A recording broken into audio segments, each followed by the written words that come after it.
Got nothing stows but. Oh, it's time. So going back to Vampyr tonight, we spent last night we goofed around with Skyrim a little bit, just to kind of make sure that that was oh, my mic is monitored.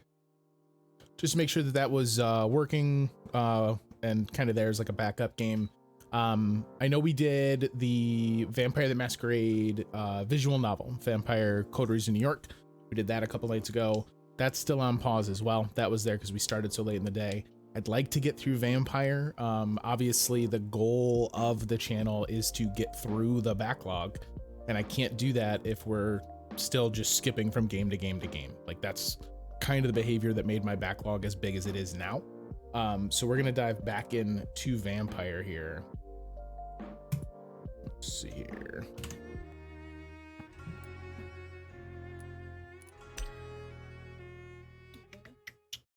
There it goes.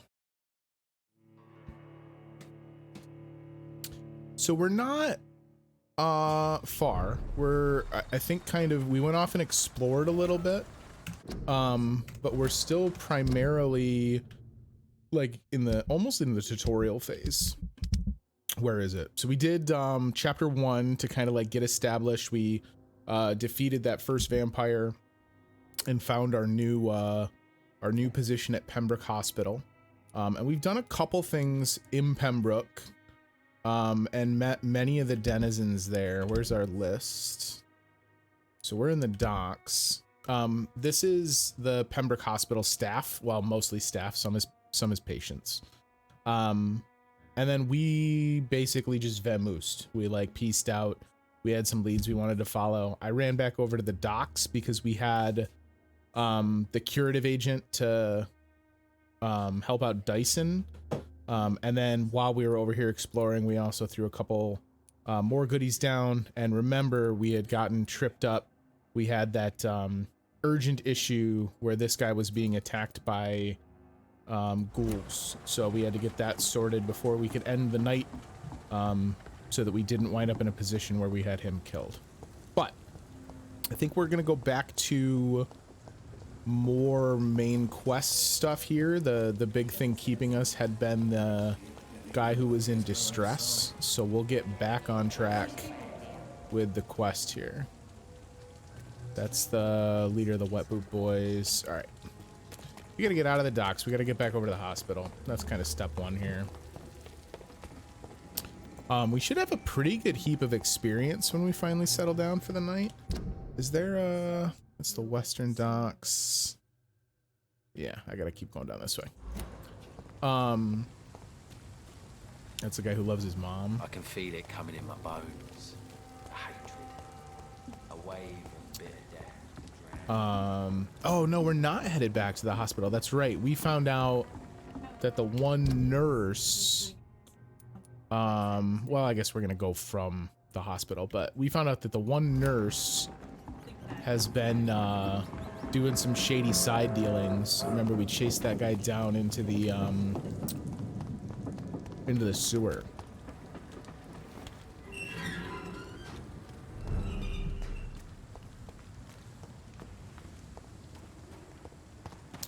I don't know the best way to get there. We could try and go through the docks, the north side of the docks, but last time we were there, there were some kind of legit customers to deal with.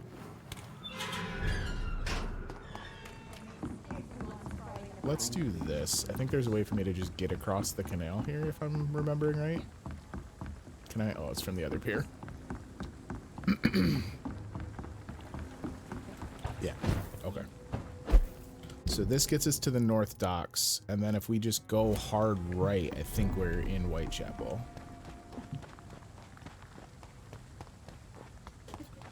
They haven't done a good job, really, of kind of introducing, and I talked about this a little bit the other night when we played.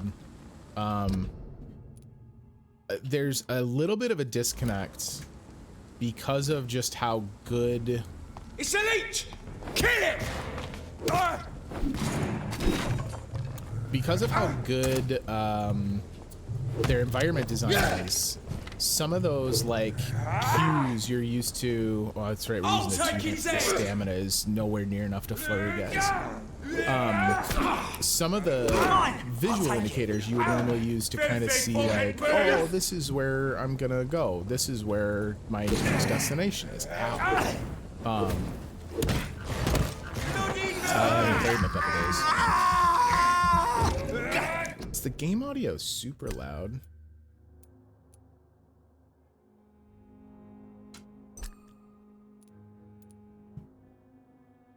Let me tweak that.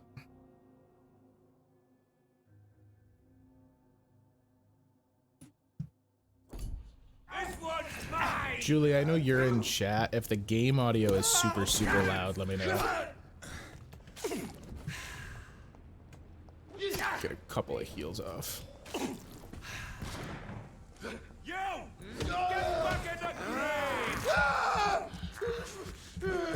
Yeah, because I can see the waveform is super big. All right.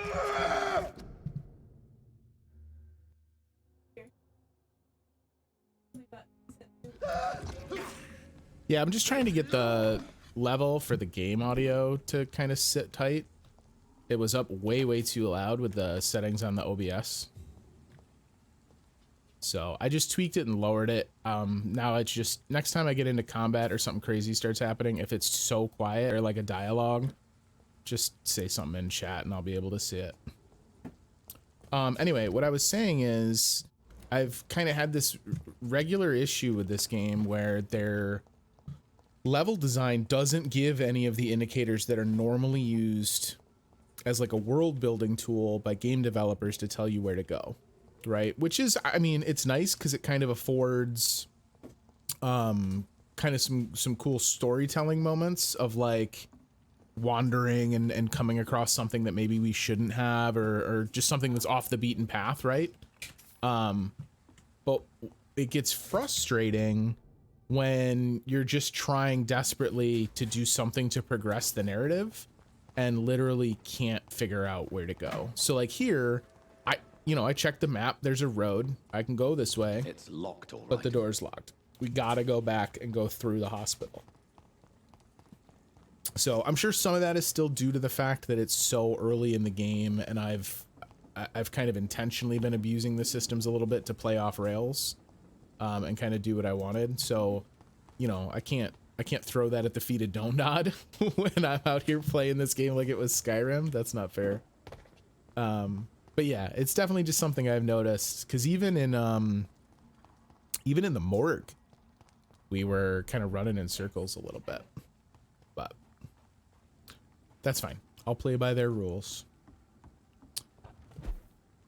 And I do want to get the main quest progressed here, because I'm interested to see not only if we advance the day and I get some additional experience, which will be nice, but I'd like to see what it does to the health levels of those guys we treated.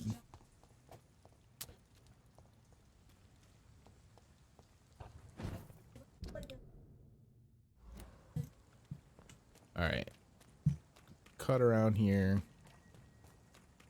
Yeah, because this is down. This is where we chase that guy, right? Oh no, there's just other entrances to the catacombs. Get some blood and top off a heal here in a second. All right.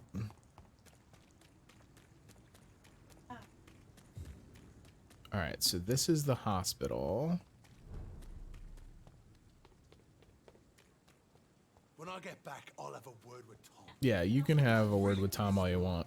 I hope the two of you kill each other. Oh no, not Tom. Tom's cool. I strike that. I don't mean that. Tom's an okay bloke. Leave Tom alone. You go back and find the dude who's shacking up with your wife. All right. So now we're in Whitechapel. District status serious. Oh, this is where we came. We pushed in here at one point and found the medicine, maybe. I got all these custom markers for nothing. We found the medicine that the one doctor had wanted. All right. Yeah, we're close. Yeah, I ran from you guys earlier, but guess what? I'm a little stronger now. What up? It is awful polite when they just stand there while I'm chomping on a buddy. Oh, God.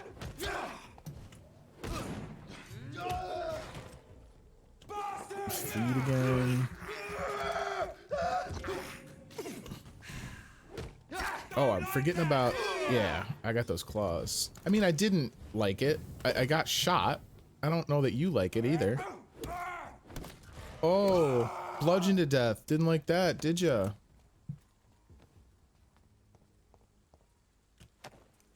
It's interesting, you know, the entirety of the staff and patients at Pembroke is like a dozen people. And we've definitely fought 3 times as many Priwen as that. So apparently it's just like the vast majority of people in London at this point are vampire hunters. I'd love to know the vampire hunter to regular dude ratio.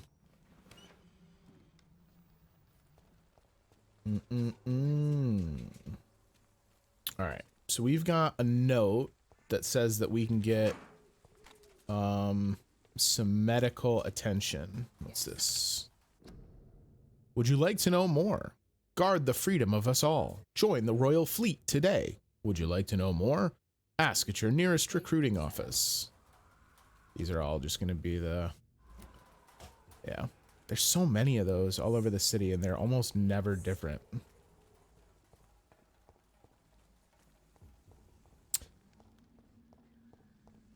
Man, you can tell the district status being as bad as it is. Influenza.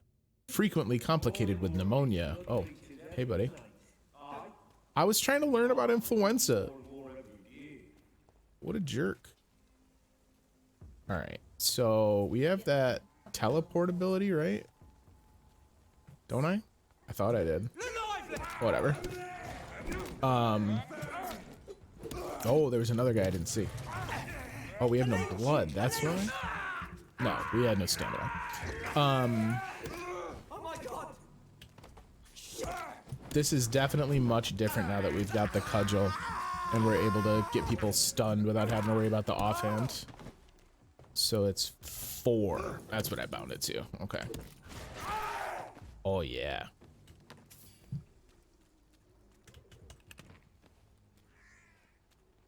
I'm kind of glad they included that little segment where Jonathan was talking about his experience during the war and showed that in that combat kind of survival scenario, he had no qualms about taking a life.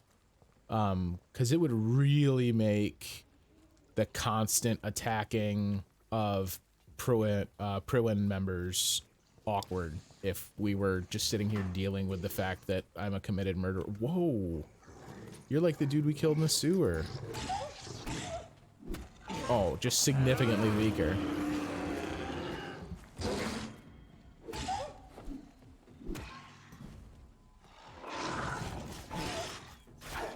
Oh, I take it back. I take it back. I'm sorry. I didn't mean to call you weak.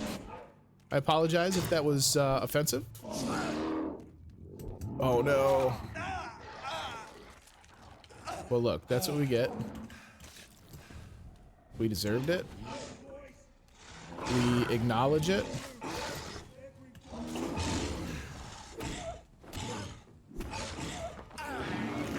It looks like he's... Oh, no, he regains health when he hits me like that. I remember.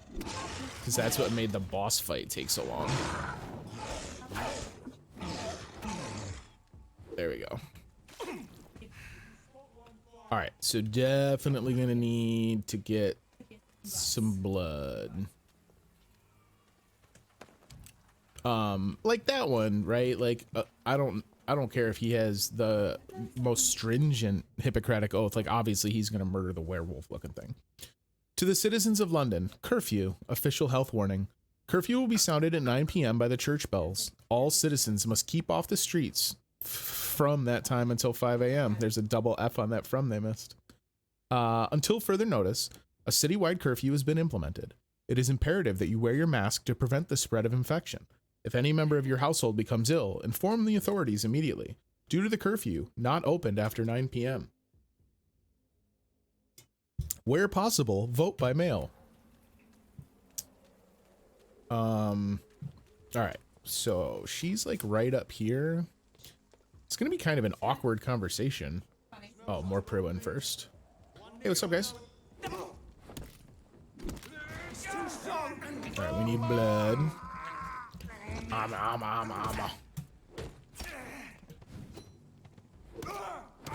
He's too fucking fast. Okay. Do some healing here. Dance around with the last guy. Oh, there's another dude.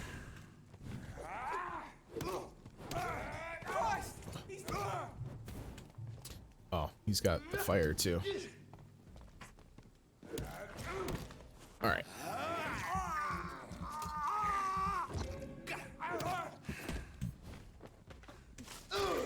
This guy's, oh, he's a name dude. Roger the Wall. We made the wall angry. Well, just take him apart a little bit at a time. I think that werewolf might have actually been harder, like hit harder. Oh, I gotta stop talking crap about their combat capabilities because every time I do it, I get hit with like a special ability. There we go. We need to up our stamina. When we sleep tonight, I think step one is more stamina. That's my biggest issue in combat for sure. Oh, he's blocking on me. Oh, that's why you're the wall? He's just out here like a Knight Templar. That's so bizarre. There you go. That didn't hit me. That's garbage. Get out of here. All right. What'd we get from Roger the Wall? A lead rod. Well known for his lead rods, Roger the Wall is. Nothing really else going on. All right. So is this a peace area now? The transitions between combat. Okay, here we go. This neighborhood is linked somehow to the kind Lady Ashbury's blackmail. First, let's find this Petrescu fella. Oh, right. We're not here to find what's-her-face. Although she is here. I had totally forgotten. So there's the other vampire. The lady we met, she's the one who came in and saved us in the warehouse. And she seemingly knows, what's his name? The doctor. The guy who runs the hospital. Edgar Swansea. She's the one who's been working with Edgar Swansea. And she sent us someone knows that she's a vampire. Your army needs you. Join at once today. Would you like to know more? So it's cool that these playbills are all over, or wall posters or whatever. I'm hoping that maybe like events in the story or stuff that we do in the gameplay alter what's on display in the different neighborhoods. Because a trick that's kind of running out of steam. You just keep drinking until you collapse, derelict. All right, who are these guys? Are you alive? No, you're dead. That sucks. Fuck you all! Fuck it all! Stop it now, Albert! Stop it! Ooh. Oh, shit. I won't end up another drunk arsehole littering the streets. Not me. Yo, did you get shot? Are you all right? The bastard hit the wall next to me. I don't even know if he meant to miss. If you've been hurt, I can help you. I'm a doctor. Name's Albert. Remember it. Now bugger off. Who is like, hey, remember me, now get out of here. Do you need assistance? Please. Feeling tired these days. So he needs a fatigue treatment, which I think we can make if we go back to a hideout. I will see you later.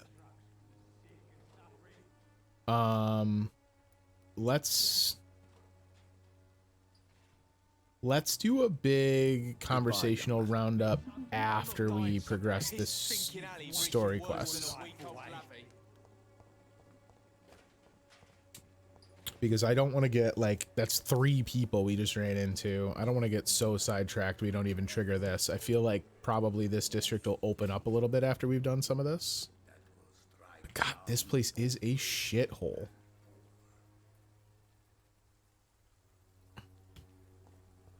Like, this is kind of what I mean with the level design. Like, this is the building we're going into, right?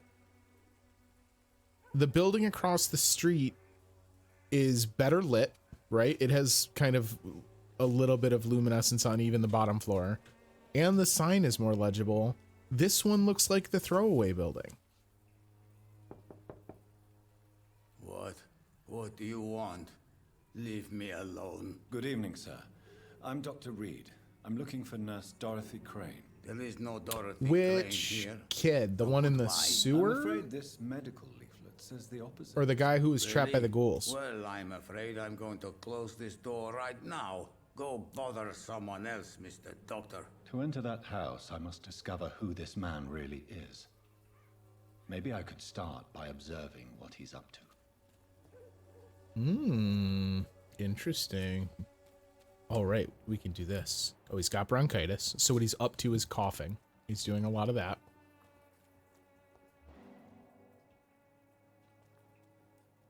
Did he teleport? What is this? Oh, right, we got that. We can, like, eavesdrop. He's gonna be eaten if we didn't get him something. Maybe by the dock. Who's gonna be eaten? Oh, the guy who was like right behind the gate and had the ghouls outside of it. We saved that guy. He was a real prick about it too. We saved him, and then when we got inside, he was drinking a beer, and he was like, "I could have handled it." That was we've actually got him here. That was this guy. This dude. He was investigating his son Jack's death, and he was just out there hammered, screaming at ghouls. What are you up to, buddy? Oh, there's Crane. A strange man was at the door with a pass for our medical facility. I refused him entry. Darius, how could you know he didn't need our help? So she's out here His clothes were too finely tailored to practicing be for Whitechapel. renegade Perhaps medicine just a friend of that stray outside poet of who the is always hospital to Richard try Medicott. and No, help the people not of of the same Whitechapel. cloth, this man. I suspect some machination from that journalist. about.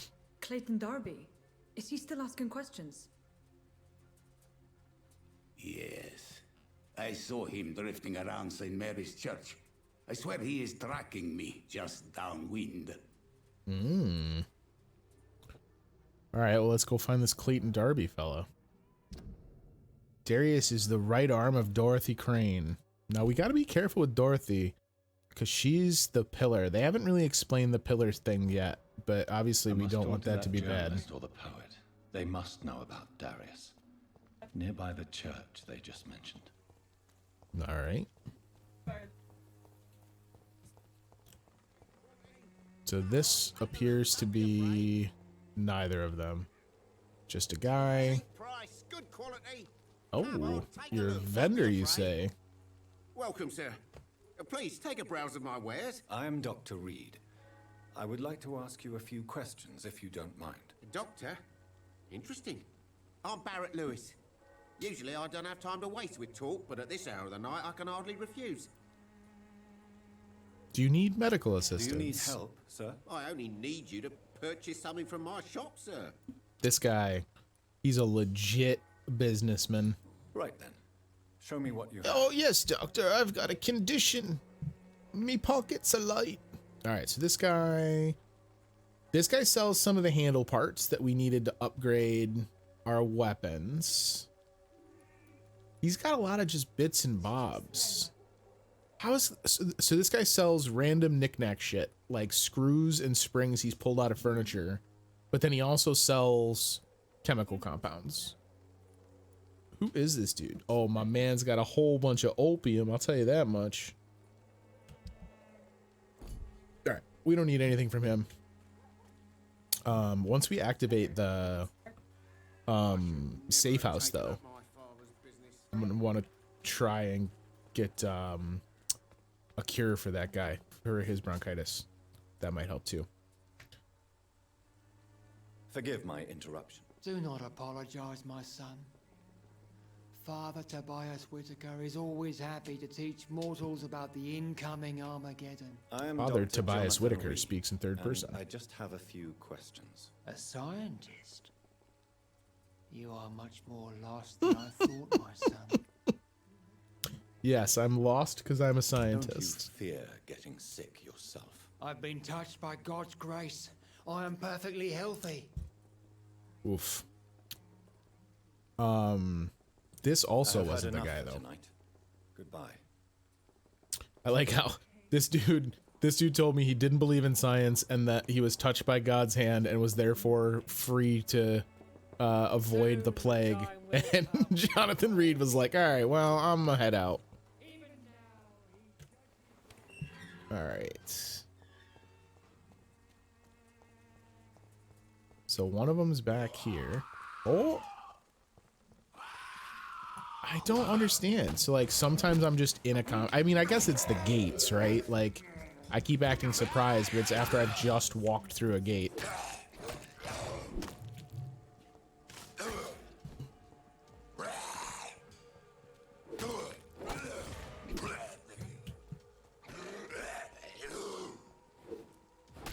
Oh, he dodged.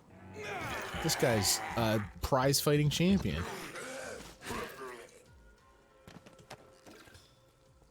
So maybe the indicator showing where this guy is that he's actually in the church, I guess?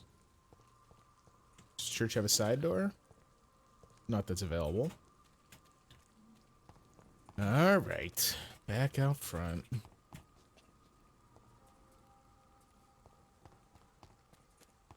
Still to come for the leveling. We are carrying a lot of experience, but I wanted to get this last story quest done first.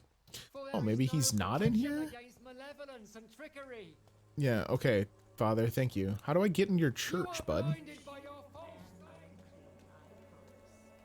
Man, there are so many people. It's gonna be the same problem we had, we did this in Whitechapel, or in Pembroke Hospital rather, where when we first got access to it, it was just like so many people so fast to try and kind of get a hold of all the story threads.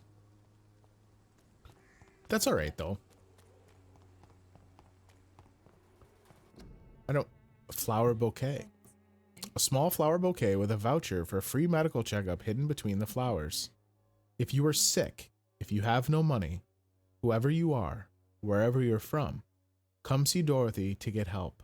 No tricks, no charges, no questions asked. Just find Darius Pettiscrew's house and present this coupon. And then it's got the same thing written in Spanish? Latin. I don't know what language that is. Nuis Pascalia Gratuit Italian, maybe? Spanish? I don't know. A Romance language. Oh, so Camellia, we don't at all know who this woman is. She secretly distributes medical vouchers for Dorothy Crane's dispensary. So I think we maybe found this clue outside of the like intended flow. Like maybe we should have talked to her and found out she was a florist and then known that because it was the flowers it was her. Little sleep and we go from 4 to 24? Well, I mean, we're already functioning like a 24 since we can just see flowers and automatically know someone's name. That's some next level vampire not. Hello, you seem, you look like a camellia. Are you a florist? Good evening, miss. I'm Dr. Reid. I'd like to ask you a few questions. I know what you're thinking. A tall stranger who meets a girl in the street at night. It reeks of the penny dreadfuls. But I mean you no harm, truly. Oh, she's gonna be the classic Victorian mute girl. You don't seem to need my medical attention for now. Well, I guess it's a good thing we were able to discern everything we did about the flowers. I know you understand what I'm saying. Your silence has nothing to do with you being mute, does it? Hmm. Well, let's hit her with one of these then. Camellia, I know you work for Dorothy Crane. She didn't even tell us her name. Please tell me about her secret dispensary. A stubborn and mute comrade. Nurse Crane and Darius Petrescu have been clever. That's fun. Very well. To have all of these be intense dialogue exchanges, slipping in a woman who can't speak is a pretty good goof. All right. So we're looking for a journalist or a poet. As another classic example of me running in circles because I don't know where the hell I'm going. Can I go through here? No, of course, you're locked. I cannot enter.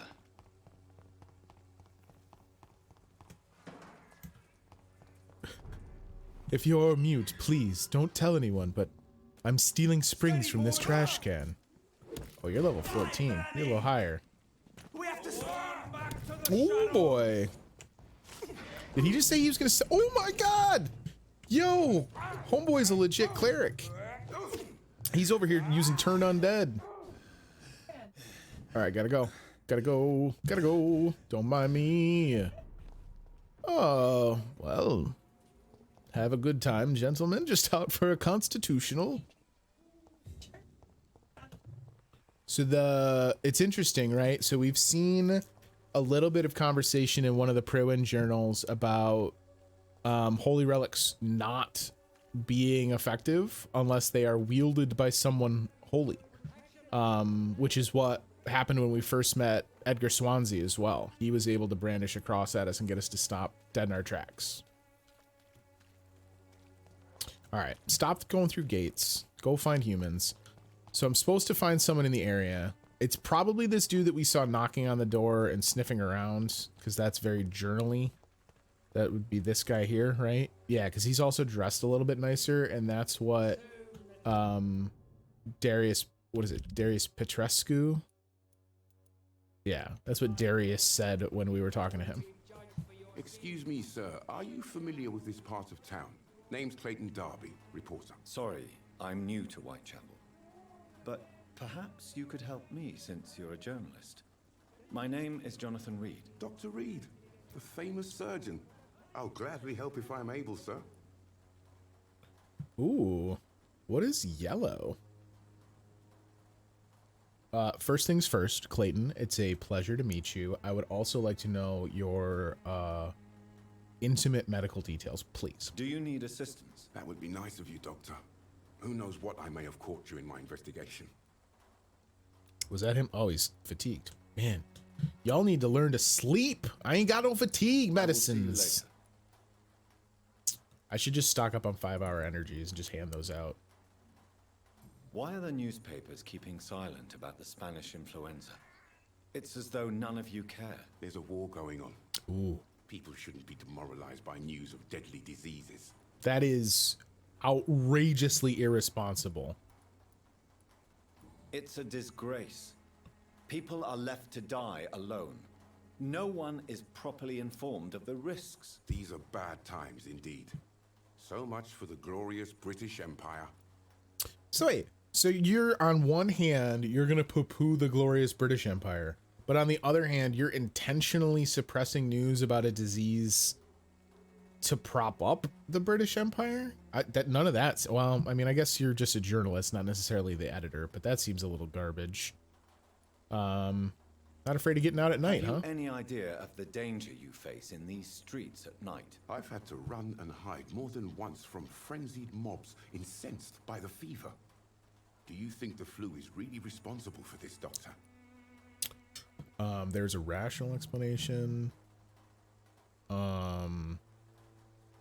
how about it's not a simple see, this is tough. I just gave this guy shit for not being straight about the dangers that present themselves to the citizenry, and now I am gonna do the exact same thing like an asshole. I'm convinced there is more at work here than a simple epidemic. Really? To be honest, I could say the same. Some of the sick I saw or heard of. My God, what happened to them? What is a journalist doing in this borough after sunset? He goes where none of his colleagues would dare to go, to inform the country. Wait, so what are you So doing? you risk your life to reveal the truth. I saw many reporters do the same during the war. Whitechapel is the crucible of so many untold stories and tragedies. I want people to know them. Okay. Clayton wants newspapers to print the truth about Whitechapel's situation. Okay. That's quite honorable of you. But is the public interested? Not at all, sir. And that's why I'm an independent journalist, hoping to sell some stories. Oh, so he was able to talk smack about the coverage of the epidemic because he's not actually affiliated with any of the newspapers. He's just out here trying to spread the good word, as it were. All right, we don't know anything about him. Let's hit this dispensary. I heard you're investigating an underground medical dispensary in Whitechapel. What do you know about it? Not much, I'm afraid. They are wary of strangers, and I'm not really an acquaintance of theirs. Why do you care? I care about public health. I'm a doctor, Mr. Darby. I care about everything involving public health and this epidemic. Are you sure you're not just concerned about the repercussions that a scandal involving a certain Nurse Crane from the Pembroke Hospital would bring? Without Clayton, a doubt, you son of a are bitch. Damn fine journalist, Mr. Darby. What do you know of her accomplice, a man named Darius? I don't know much about the man. He's very cautious. Never goes out. Doesn't seem to have any friends or family. He has no relatives? He has no relatives at all? No. Except for that strange man, a poet named Richard Nethercott, who sometimes comes by. Darius would never let him in. Where can I find this Mr. Nethercott? He spends most of his time lurking around Whitechapel, talking to himself or declaring verses. These days, you can usually find him behind the church. He never goes out? No. A few days ago, he unexpectedly did. I followed him, but it was just a ruse to keep me away from his house. Really? How do you know? He went to the nearest mailbox, but just before posting his letter, he ripped it up and threw it away. That's a sweet I know you're tailing me move. To make him follow you all the way to the mailbox, but then not mail a letter. All right, so I guess all of this was just to find out about he knows about Nurse Crane. Goodbye, And he Mr. pointed us Darby. towards the poet. Farewell. Find the inhabitants in Whitechapel. Find the mailbox. And find Richard Nethercott. So, Richard Nethercott is behind the church. So let's swing back around to the other side. I know we can't go out through that gate, but I don't want to have to try and force my way through those enemies unless we need it. So let's see if we can tick something off the box over here.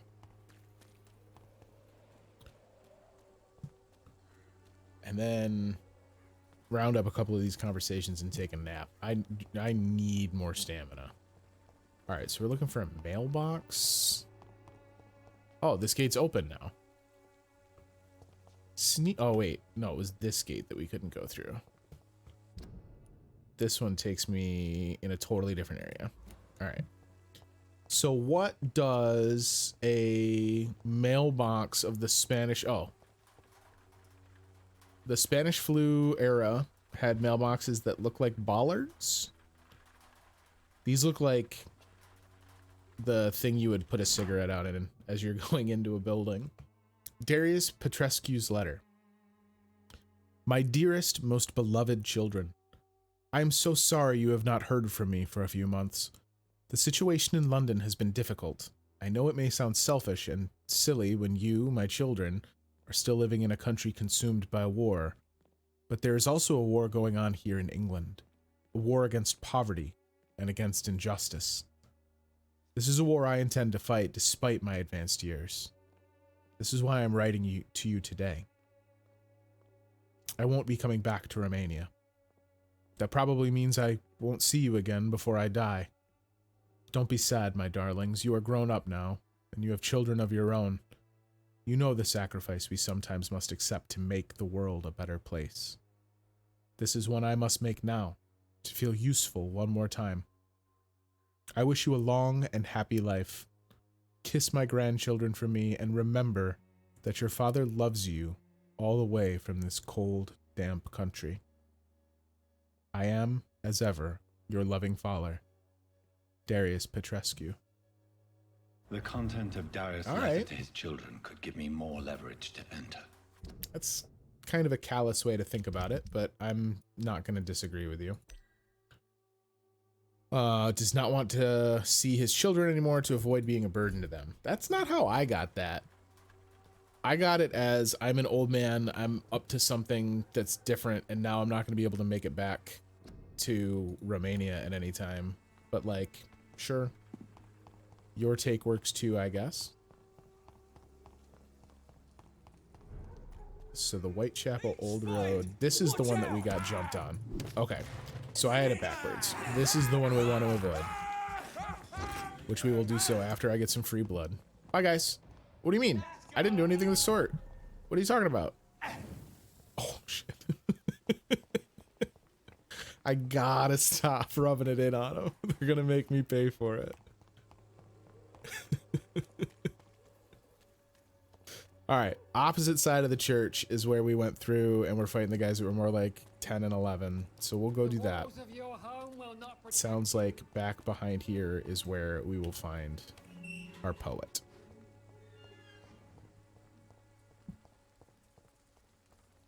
No respawns, yeah? Hello, friend. A cigarette case. Bullets from the guy I fought earlier, apparently. They were so obvious, I found them with my feet. Alright, he's back here. He's in a cemetery. Alright, well, you can wait a minute, because before I run into a cemetery blind, I'm going to look around.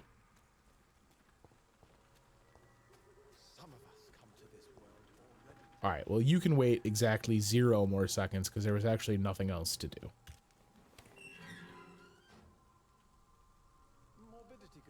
What are you just back here reading poetry in a graveyard, my dude? Oh, yeah. Good evening, sir. I'm Dr. Reid. I would like to ask you a few questions. Does he have two chins? But not like a double chin, just like a chin on his chin. My words speak about that which the eyes cannot see. Really? Are you an artist of some kind? I'm a poet, sir. Richard Nethercott, at your service. Tell me about your life in London. What are you doing here in a cemetery tonight? May I ask what you're doing at this hour of night, sir? Do you live here? Not at all. I'm just enjoying the pleasure of a quiet walk. Though night talks are always preferable, if you ask me. Especially with strangers.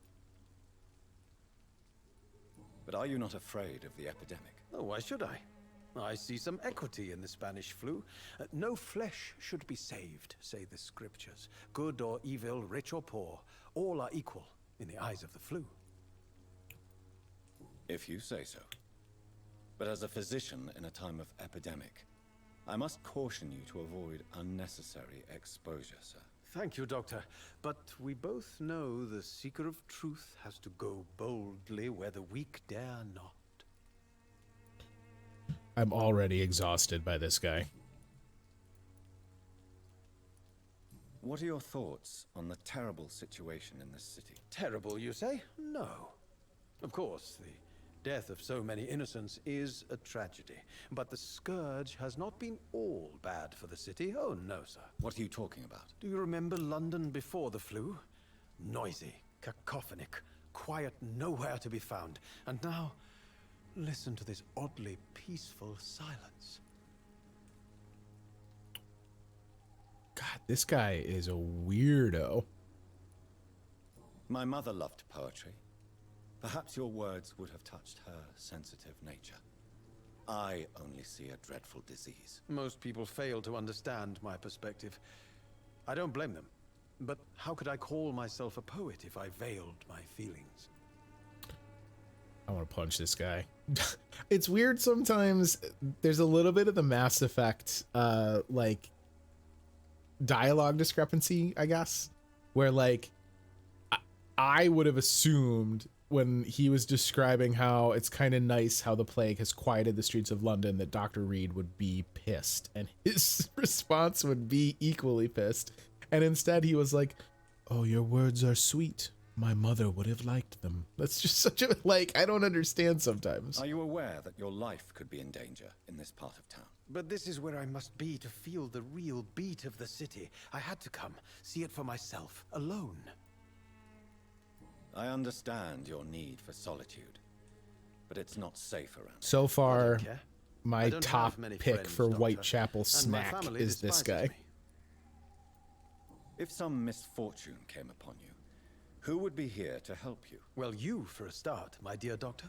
Nope. Not helping you, dude.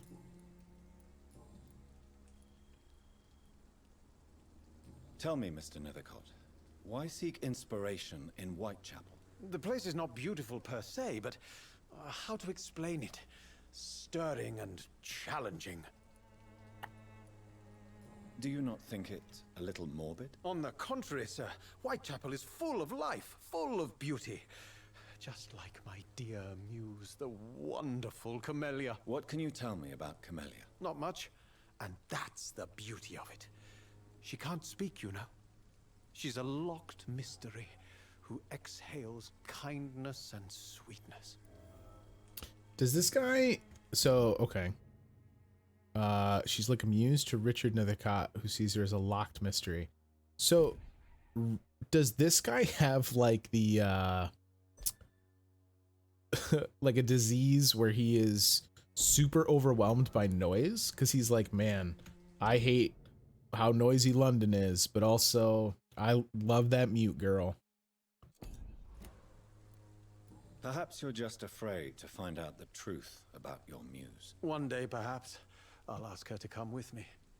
But will she still be my wild flower of Whitechapel if she moves uptown? And have you ever tried to learn more about her? Where she lives? How she survives? Whom she may know? Maybe I prefer she remains an enigma. Reality can be so dull, don't you think?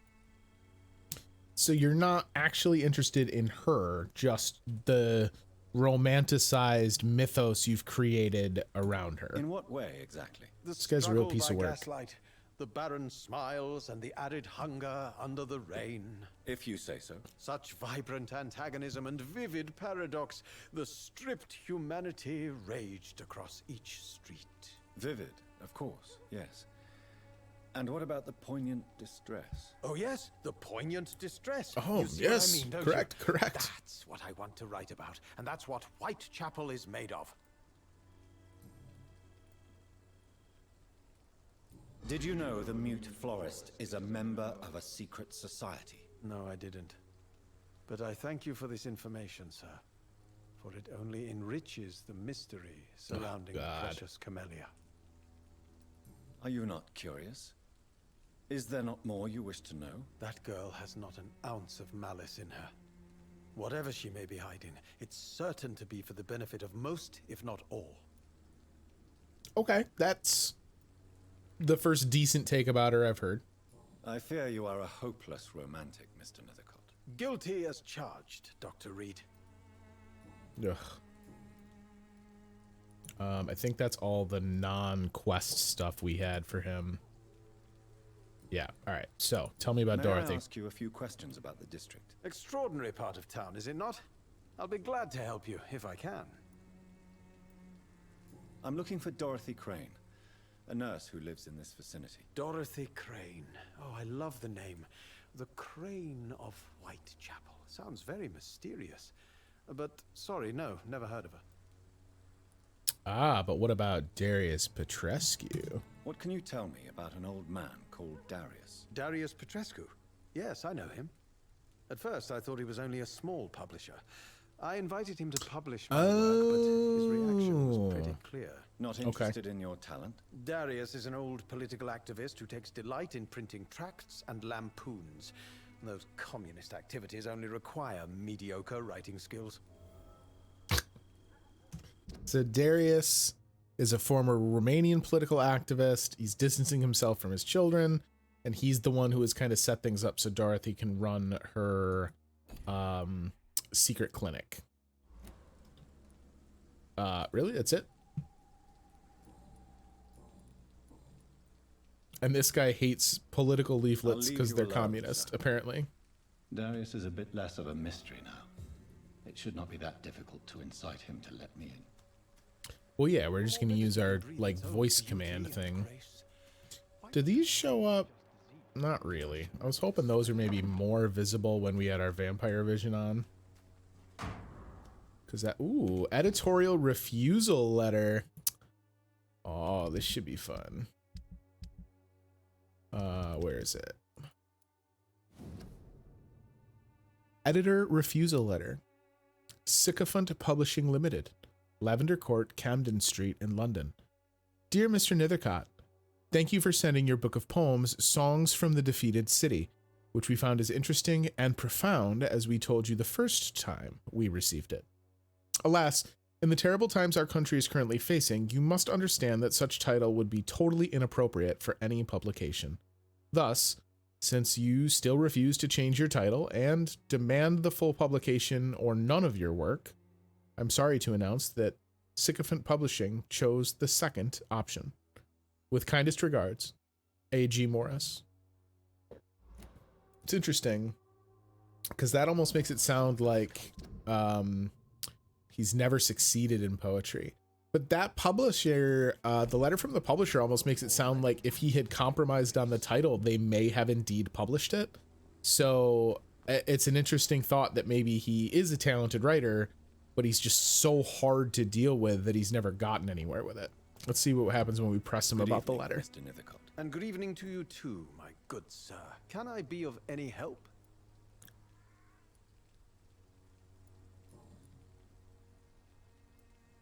You don't really make a living from your scribblings, do you, Richard? No, sir, I don't. I work so hard. I put all my time, my energy, my devotion into the precise carving of words.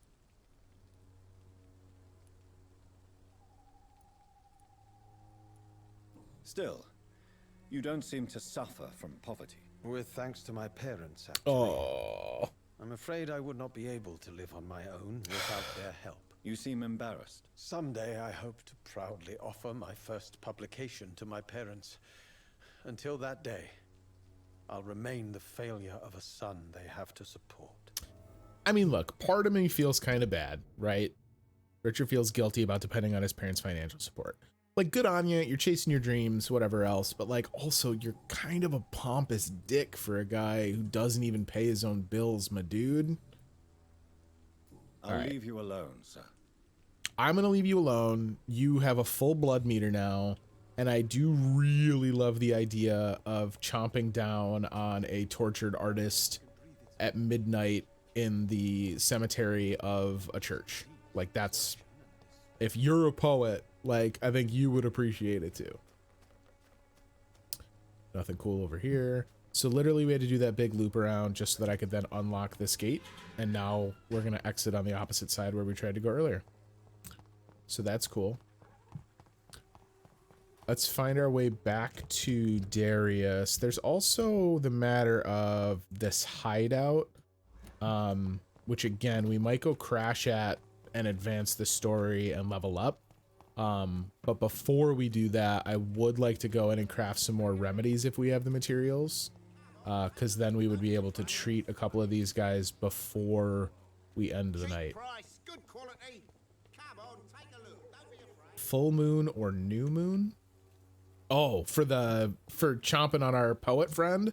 It's a good point. Can we see the moon? Maybe I'll wait And also, although Jonathan Reid won't appreciate it, maybe I'll make sure we snack on that guy on Halloween. This wasn't his house. Hello, young man. This is a different house. I'm Dr. Reid, and I would like to ask you a few questions. May I enter, please? Sorry, no, sir. My father does not like people entering our house, you see. Ooh, all right. I'm not gonna. Right. You're good. You weren't I even the shall house leave you I was alone. looking for, so I'm not gonna force my way inside. That'd be straight up rude.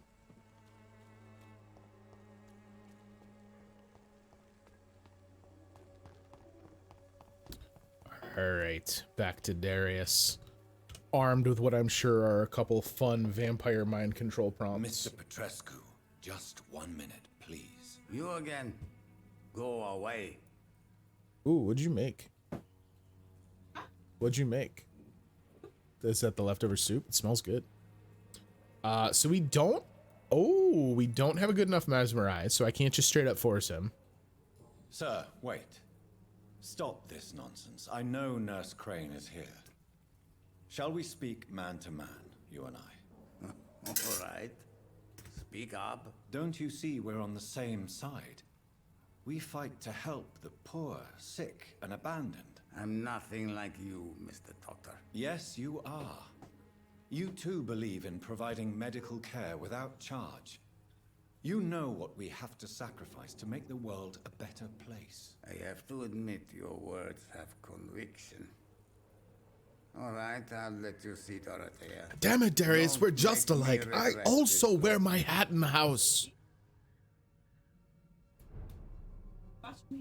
All right, so this is a straight up load screen to get in here.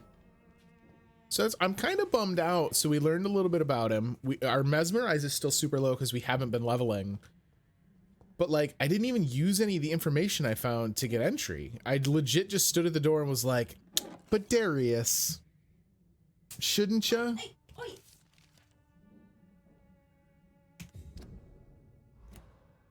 We just got another collectible. Which one was it? The Origin of Vampires. Oh boy. The antique figure of the Vricola of the Vricolacus. Vricolacus, yeah? Of my many journeys, I believe I was the most amazed by my exploration of the Mediterranean Isles, and particularly the Isle of Santorini, searching for traces of vampire presence in these sunburnt lands. Herodotus himself refers to the island in his 4th book, and I'm personally convinced that there are many mysteries to be unveiled in this part of the world. Who knows that, even today, the island of Santorini is still considered by some to be the most vampire-infested place in the world. Way more than the Carpathians, and it is its inhabitants, and that its inhabitants are considered as specialists of the vampire hunt, or the hunt for the Vricolacus, as they call this creature. According to the local myths, the Vricolacus is a dead person who does not decay, and who can show a vermilion complexion as long as he is gorged with fresh blood. He cannot enter a house without knocking and getting a response. Garlic makes him flee. He does not consume under the sun, but his skin blackens. He can change into wolf and other animals. What struck me the most is that the same name exists, with small variations, from Mediterranean Sea to the Balkans. The Greeks call him the Vricolacus. The Bulgarians and the Macedonians name him Varklok or Varkolok. The Serbians call him Vukodlik. Yes, Vukodlik, a name so familiar to the Vulkid we already know, my dear brothers. Just to write the few words now gives me the shivers. I am personally convinced that we are here confronted to some of proto-vampire. Maybe they are a missing link between the modern vampires and the creatures that came before them. If God allows me enough time, I wish one day to go back to the Santorini island and find the trail of this antique and forgotten figure. From Drinking at the Fountain of Knowledge by Usher Taltrey, Primate of St. Paul. Interesting. So, does this dude know about the vampires? If he did, I gotta assume. Sorry, Darius. I'm just gonna take your large box of pills out of your safe right in front of you. I gotta assume he wouldn't have let us in if he thought we were dangerous. Whoa. Nothing else doing over here. All right, let's talk to Darius. If you want to talk to Dorothea, you must go across the courtyard and take the stairs. We've not been formally introduced. May I ask your name and occupation, sir? I am Darius Petrescu. I'm here to keep snitches and spies away from Dorothea.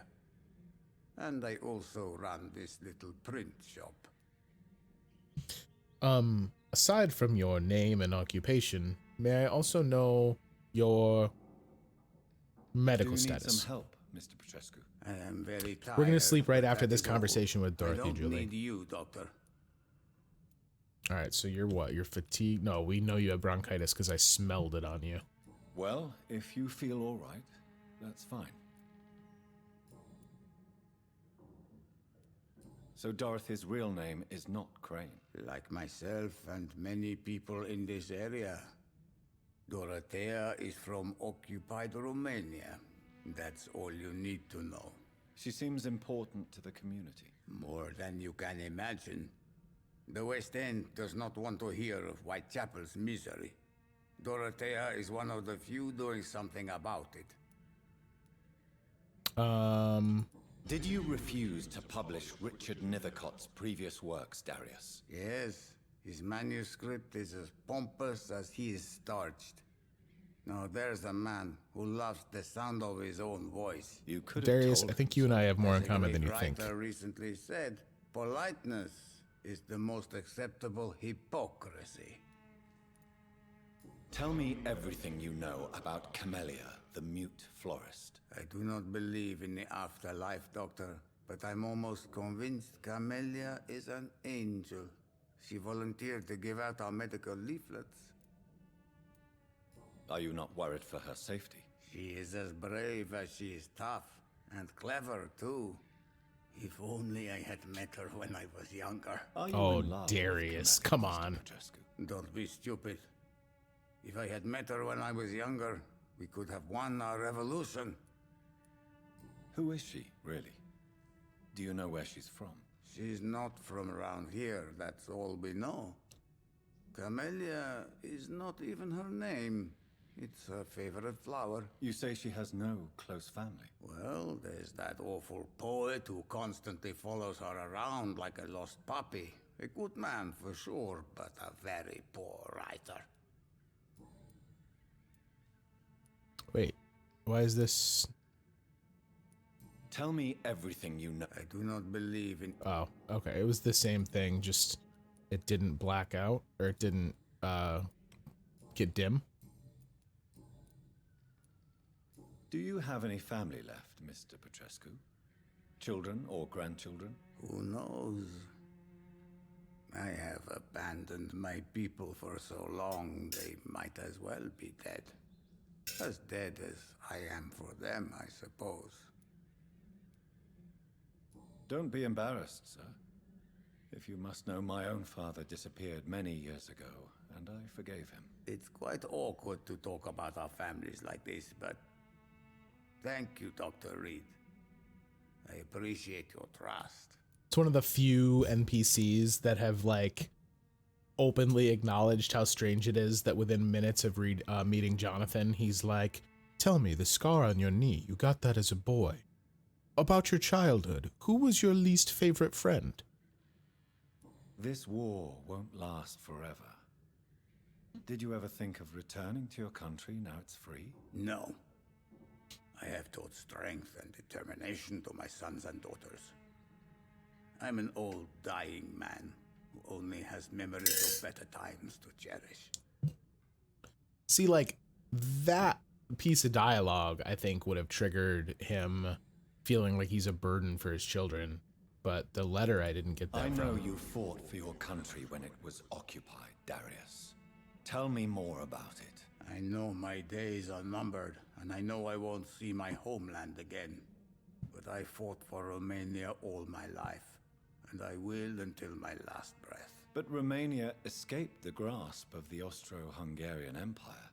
It's a free country again. It is not a country I fought for. My homeland is not appeased, Doctor.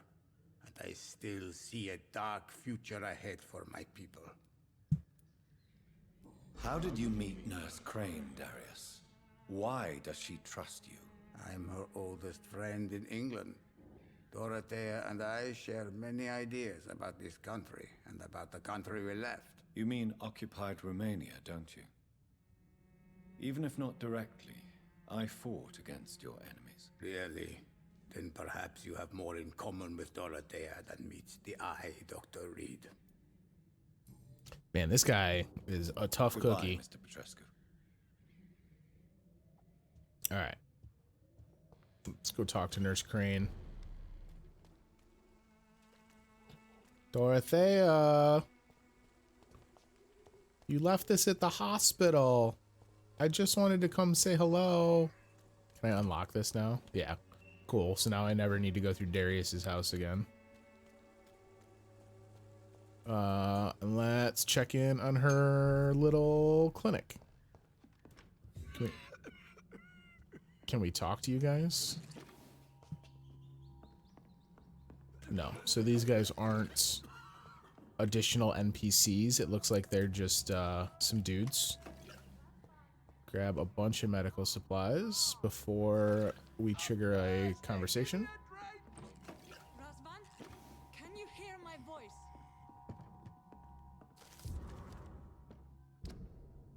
Letter to Nurse Crane. It like stopped letting me just tab into conversations and lore pieces, which is kind of irritating. Letter to Nurse Crane. London, 31st October. Ooh, a spoopy letter from Halloween. My dear Dorothea, when you read this letter, I will be on the boat that will take Anton and me back to Brasov. England was not for us, and I confess I cannot wait to see again the proud hills of Transylvania. What? As soon as we are there, I promise I'll light a candle in the Black Church and pray for you to survive this terrible epidemic. I know that you do not agree with this decision, and that you are determined to be more useful by helping our comrades exiled in the East End. But Anton cannot wait to return to our beloved country and see our long-awaited revolution bloom. He is my husband. I will stay by his side. I know we had our arguments and fights. I know you would have wanted me to stand by your side and help you manage this clinic of yours. But now that I'm leaving England, be assured that if anything would happen to you, if ever you were in great trouble or danger, I would come back immediately to London with or without Anton. Please think of me as much as I think of you. I am your affectionate sister, Theodora.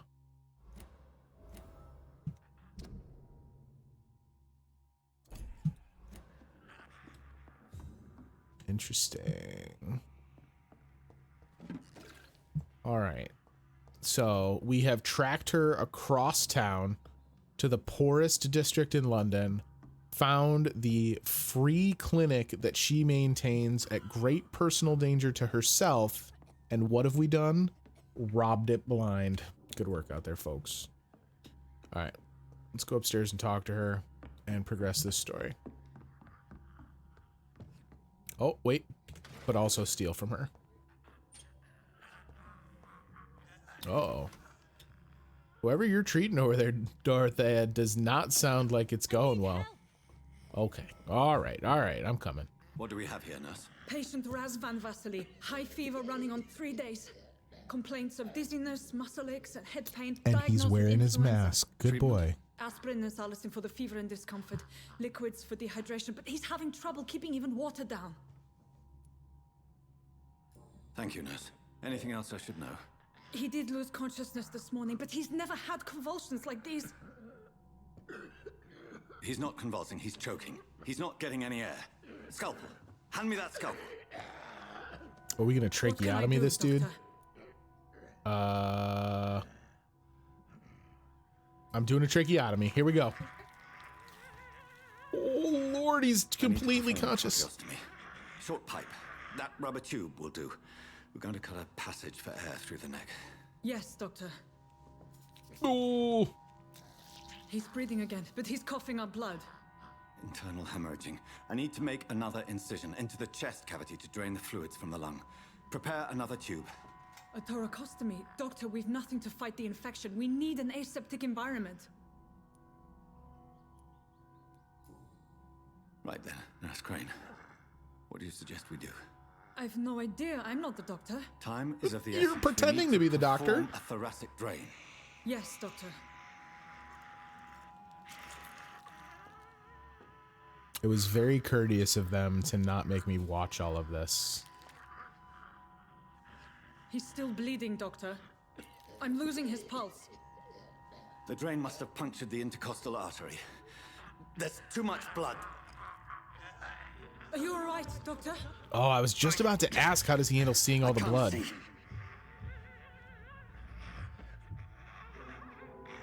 Does she see my fangs?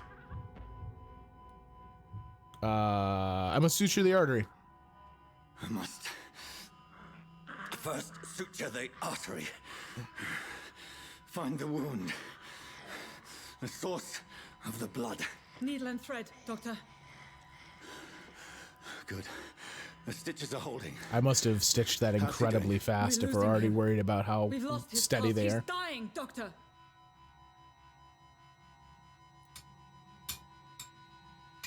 Epinephrine.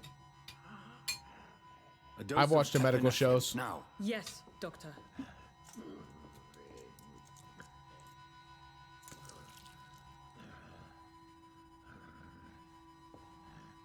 I hope we save him. Doesn't look good.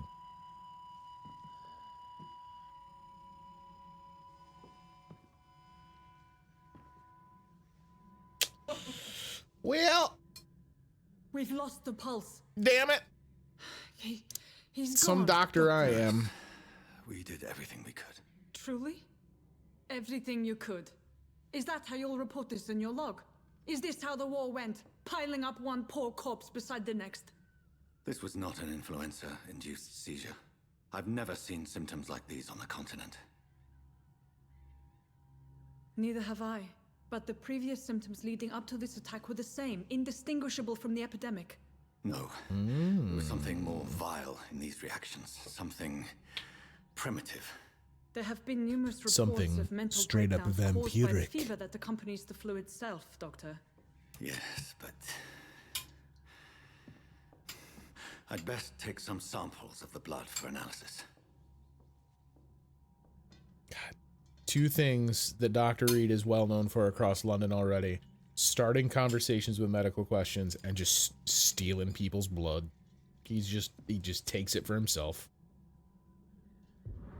I doubt you're here to test my bedside manners. I just want to point out for the record.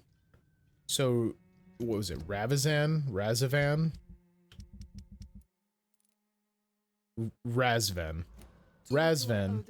Bummer that he's dead, but two things. At least he died with comfy slippers on. I'm sure there's plenty of people in this version of London that are not that lucky. Secondly, you shouldn't be here.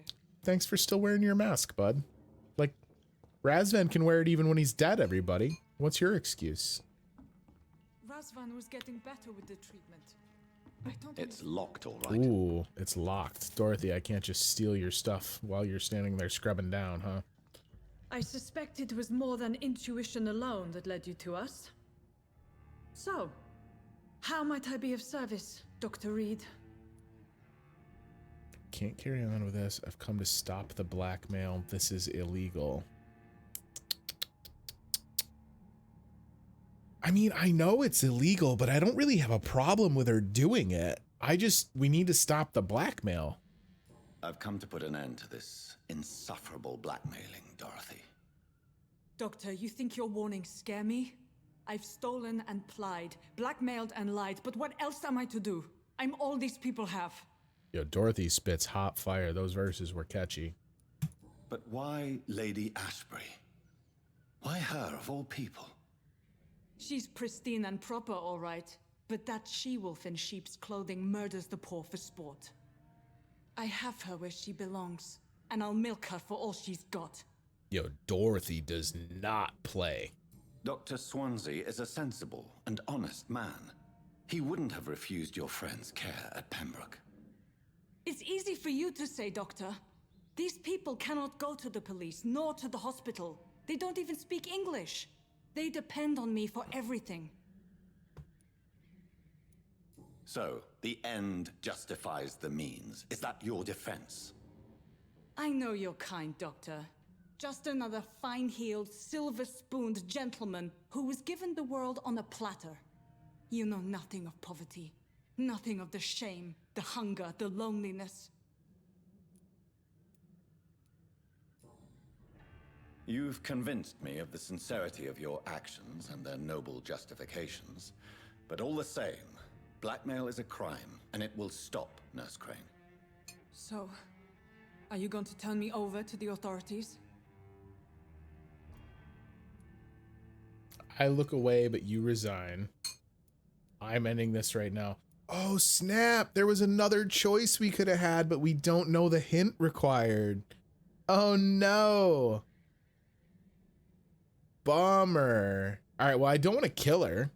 I got no issues with her doing what she do, so you can just run your clinic and stay out of Pembroke. No. Your place is here. Jailing you would be an even greater crime. So, here is my proposition. I'll look the other way on your little enterprise. In exchange, you will resign from the Pembroke Hospital and provide me with medical supplies when the need arises. Dr. Reid! That sounds like a business proposition. My accomplice, then? No, just a privileged client. My research may require the occasional rare piece of equipment or... So it sounds like we've turned her into a vendor. In exchange, fair and honest, to help finance your noble endeavors. Yeah, I'm bummed about the missing hint too. I guess it was to be assumed that we weren't going to do everything perfect, but I just... Good customers I feel like we've talked pretty heavily, so I don't know how we could have missed it, but this is maybe my punishment for not talking to the people of Whitechapel before we progress this, which is kind of a bummer. New citizens available to kill. Oh, our mesmerize went up. What was the hint? Oh, these hints are straight up lost. Oh, snap. So we can't even find them out later. Bummer. Well, that kind of sucks. I'd still like to be able to find them out. Reload. That's not how Vampyr works. It's locked. Vampyr's autosave, so we can't even save scum it. What just happened? Whoa. What the hell? There's just Pro in here in her house?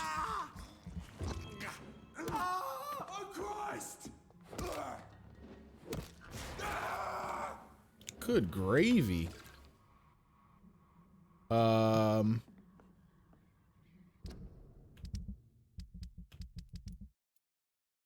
Okay. Dorothy, do you know that some dudes broke into your clinic? Yeah, look at them. They're just chilling out here. It's one of them!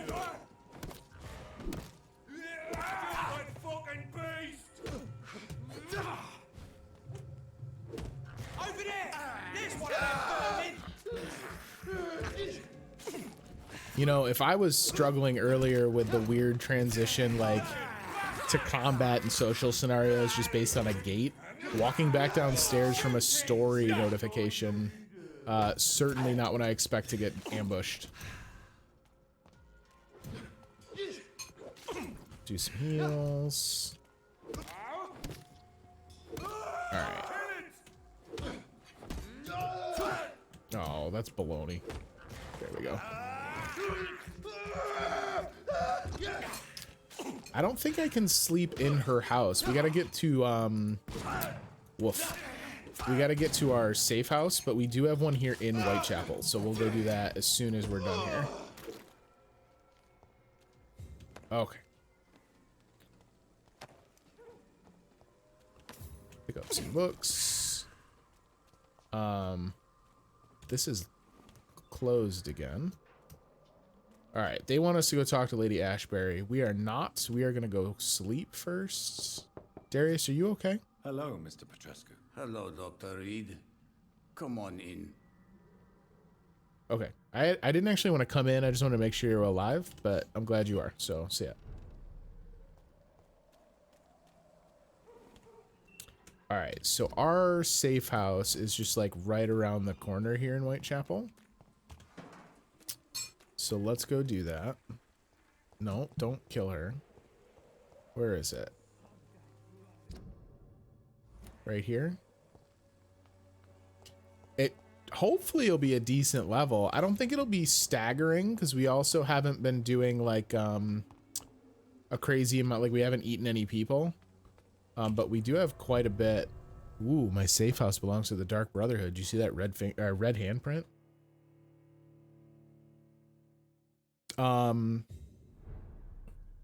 Let's real quick. So let's see here in Whitechapel. We've got 1, 2, 3 fatigues, a cold, and a bronchitis. I just want to see if we can make the treatments for those real quick, because we'll go hand those out before we sleep. Oh. A ring. Is it a special ring, or is it just a selling ring? Good resale value. The ring is the first one we've had that's resale value and doesn't tell me it can also be broken down. So that one just must be straight up safe to sell, which is nice. Ooh, and we got another one too. Sweet. Okay. What else we got?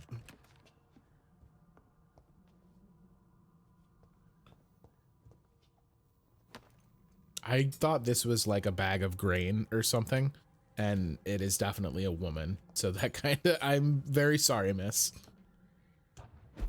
Oh, this is how I know I'm safe, because there's no stairwell. Unless you can teleport, you can't get up here to my bedroom. All right. Hideout unlocked. It was kind of already unlocked because it was on my map, but it's good to know that it's officially unlocked now. So this is our stash, right? Yeah. And then, is this readable? No. Are these like exits or are these just doors? Oh.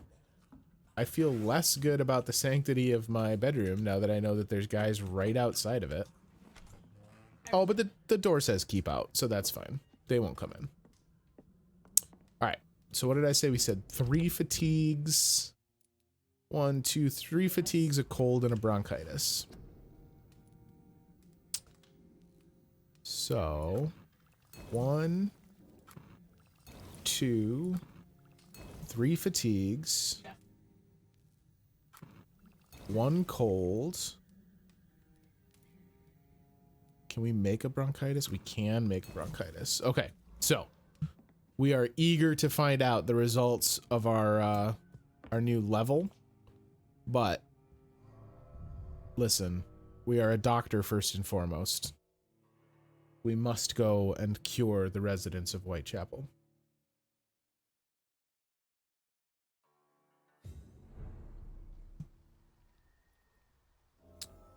So what have we got? Oh, this is how I get in from the outside, yeah? Fancy. Okay. Let us go find our friendos. Am I in the safe area where I'm here? I don't think we are. Just another great example of me not actually understanding how to navigate this game world. So where are the people? I gotta go up here and turn right. Another ring. Beautiful. All right. So, are you sick? We don't know. Proven by many. Even the flu is no match for the Swanborough cordial. So we're looking for who? The journalist. He's up by the church. This is the kid. No, this is the kid who wouldn't let us in. Darius, Richard.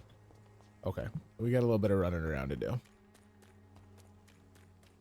It's going to be worth the payoff, though. We can't afford to have all these people get too sick and then have to try and figure out a way to get all their resources together. Please, I don't have your money. I don't have your money. Leave me alone. All right. Journalist should be up here. Right? Unable to see the true horror around you. You look so pale, my lord. There he is. Okay. Hey, buddy. I know you're not feeling good. Can I help you? Do you need assistance? That would be nice of you, Doctor. Who knows what I may have caught during my investigation. Here you go, bro. If you persist in investigating the most pox-ridden boroughs of London, you must accept the risks. Thank you, sir. All right. Goodbye, Mr. Darby. Farewell. So he's good. We got to go around back to the cemetery to give our treatment to the poet. We might have additional conversations with him now, too, come to think of it, since we talked to Darius. Good evening, Mr. Nethercott. And good evening to you too, my good sir. Can I be of any help? How are you Do feeling? you need medical attention, sir? It may be wise to let you prescribe me something. I don't feel like I should. I understand your appetite for words and macabre beauty, sir. But you should be more careful. The nutrition of my mind. I like how is they more don't important animate to my me handing physical over the health. cures. But I So appreciate it's your almost like the concern. cures I'm offering are just the advice I give them. I'll Like, leave you alone. listen, dude, you're kind of a nutbag, so be careful. All right, so we got to go find the kid. So he's in a house near Darius's place. And then we actually have to talk to Darius himself also. So Darius's place is over this way. Right? I'll get it someday. Some randos. That's the loan shark.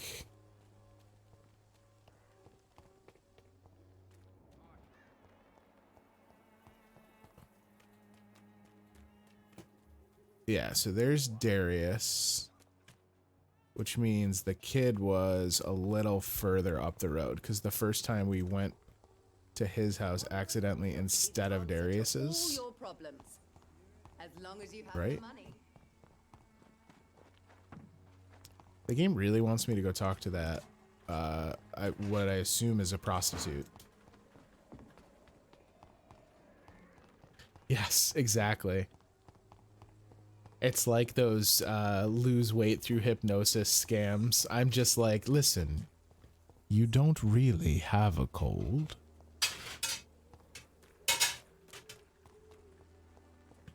Hey, I want to go through that trash can. Where is this kid? All right, let's talk to Darius and get that square. Because his is bad. He has Hello, Mr. bronchitis. Hello, Dr. Reid.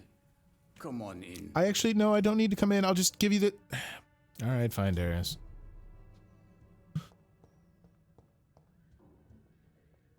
Yes? Do you need some help, Mr. Petrescu? I am very tired, but that is all. I don't need you, Doctor. Yo, Darius, you are a Well, hard I think ass. you do. Take this, and you'll feel better. Free drugs from an English doctor. It must be my lucky day. I like Darius. Goodbye, Mr. Petrescu. I got no qualms with you, buddy. I am going to take your money, though, so the drugs weren't free, so deal with that. All right. And then last one should be that kid, yeah? No, there's two kids. Oh, this is the guy we met on the way in who had, like, gotten the crap kicked out of him or whatever. I wish there was a way for me to just see them on the map. It's so irritating. I guess just walk around with vamp vision here for a minute. Do. Yeah, so the one guy I think is over here. I know he got like, he had the near miss because the dude was like real pissy and shot at him and hit the wall. This is Let's eat some rats. I can't believe I'm doing this. I can believe you're doing it because we do it on the regular, Jonathan. Shut up and eat your rats. I have this thirst for blood.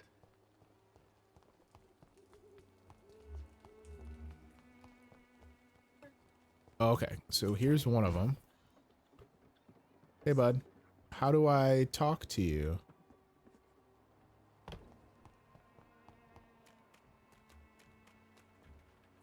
Do I go and talk to you from here? Yeah, this is the kid whose Hello, dad wouldn't... It's me Yeah. again. May I come in? I told you before. I don't think my father would agree with that.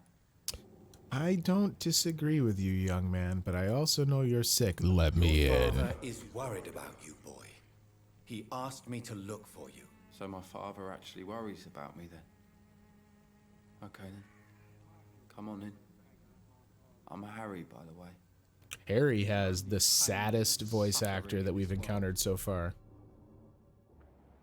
Alright, so there's Harry. So we're not really here to do much other than treat you, Harry, but we are also going to rob everything from your home. Just standard medical procedure, so bear with me here. Yep, you keep on standing and weaving in place and talking to yourself. That actually is a critical first step in the process.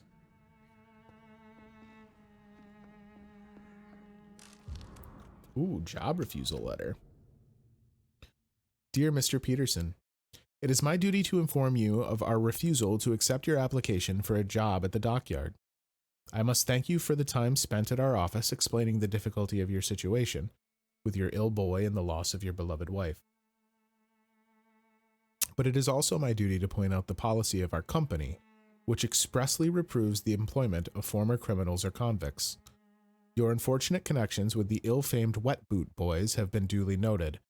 These are hard times, sir, and Finch and Harper intend to reward first the candidates who pass the small inquiry we like to conduct about our future employees.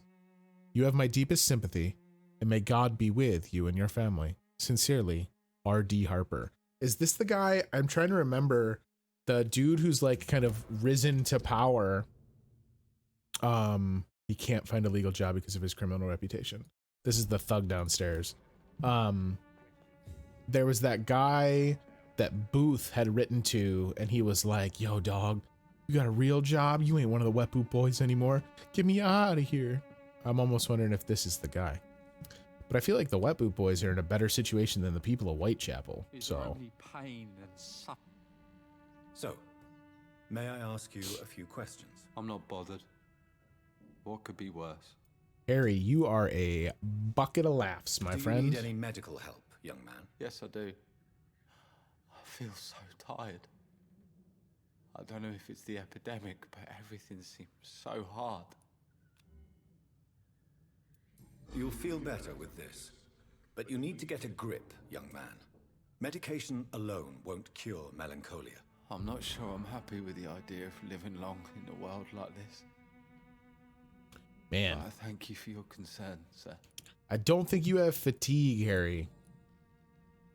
How do you feel? I'm fine. I mean, it's not easy every day, but I'm fine. I'm just tired of being sick all the time. If only I could be tough, like... Well, you know. Speaking of which, what can you tell me about your father? My father is an idiot who makes idiot things. That's all I have to say. It's a pretty solid summary. Thanks, Harry. Got a pretty good idea. My bluntness, young man. But you don't seem happy living in Whitechapel. Why should I? I never wanted to come here in the first place. It was my father's decision. And look around you. Does this look like a nice place to live? Harry, I don't know if there's any place you would find a nice place to live. He has a frail constitution and he did not want to live in Whitechapel. Man, you got a lot going on if those are the two big clues we got about your blood, buddy. Father did his best. You have a place to call home. Your situation can only... You have a place to call home. You have a roof over your head, a place to call home. Many people here are not as lucky, you know. That's exactly what my father says. Harry, you should be grateful for what you've got. I wasn't even consulted when we moved here. Then why not leave? If life here is so terrible for you, why don't you just leave this place? Have you ever spoken to your father about it? I don't go outside. It terrifies me so. I went outside once without my father noticing and I saw terrible things. Bloody and frightening things. So that's why There you was- stay at home all day? There was a street mine. Fear of the epidemic? I'm not afraid of disease or death, Dr. Reid. It's the living I'm afraid of. I think this guy is actually Haley Joel Osment from Sixth Sense. Would it ease tensions with your father if he got an honest job?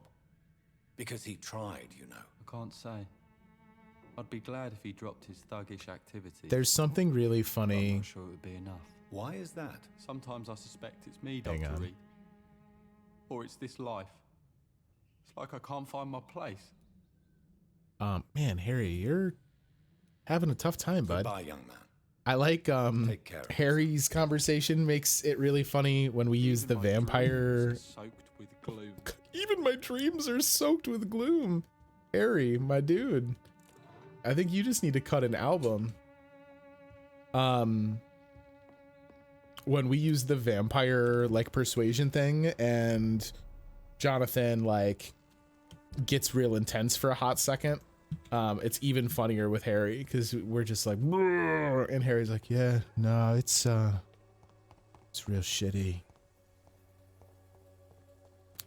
All right. We got to loop down and around. Let's go to sleep. Oh, wait, is there still one more?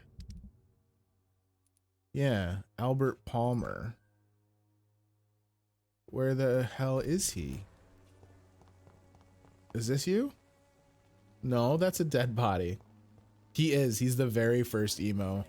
When we were, while we're exploring like an early Victorian vampire, there's actually another game to be had here. Don't Nod has an entire series on their hands. Where is... It's so hard to find people sometimes. All right, you know what? Albert, you have what? Just fatigue, right? Yeah, okay, so listen, Albert. I'm going to sleep. It's been a really long day. I've done like 7 things. I killed a werewolf. I fought some dude named The Wall or whatever the hell his name was to get into Whitechapel proper. This prostitute has yelled at me most of the evening. So like, I'm kind of spent. I think this is our door. Yeah. The dead inside warning on the house is never more poignant than when we go home to go to bed. I'm sure Lady Ashbury would prefer that I came immediately back to the hospital and reported in and then went to bed, but like, she can stuff it. All right, so let's see here.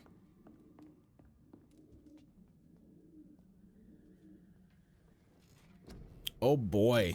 All right, so we got a whole lot of decisions to make. Spring we've used almost not at all, unfortunately. I've used it a couple of times to cover the distance, but we haven't really been seeing too much of it. It might be nice to grab Blood Spear or Shadow Mist, because the one downside to only having claws is that we've been forced to always fight in tight. And I would really love the idea of being able to hit some guys from a distance. I think we're going to go Shadow Mist because this is the one that hits multiple targets. we can kind of use this as an opener. Like, there have been a couple of times we've come upon like 2 or 3 Priwen guys like standing around chatting, and we can hit them with one of these to kind of get them set. Is there a way that I... Okay, defensive. You block your target's blood in their veins, making them defenseless. So this is just like they kind of like freeze up. Blood barrier. You create an invisible barrier absorbing direct damage until it fades or is destroyed. Body. Increase your health, increase your stamina. We're definitely going to do some stamina here. Some health I think would also serve us well. And then this was... We boosted how much blood we get in combat, and then this is blood capacity. Increase damage when you use bite. Increase your life generation. Oh, so this one will just straight up make us heal when we bite someone in combat. Okay, so first things first. Let's get level 2 of prowess. And level 3 of prowess.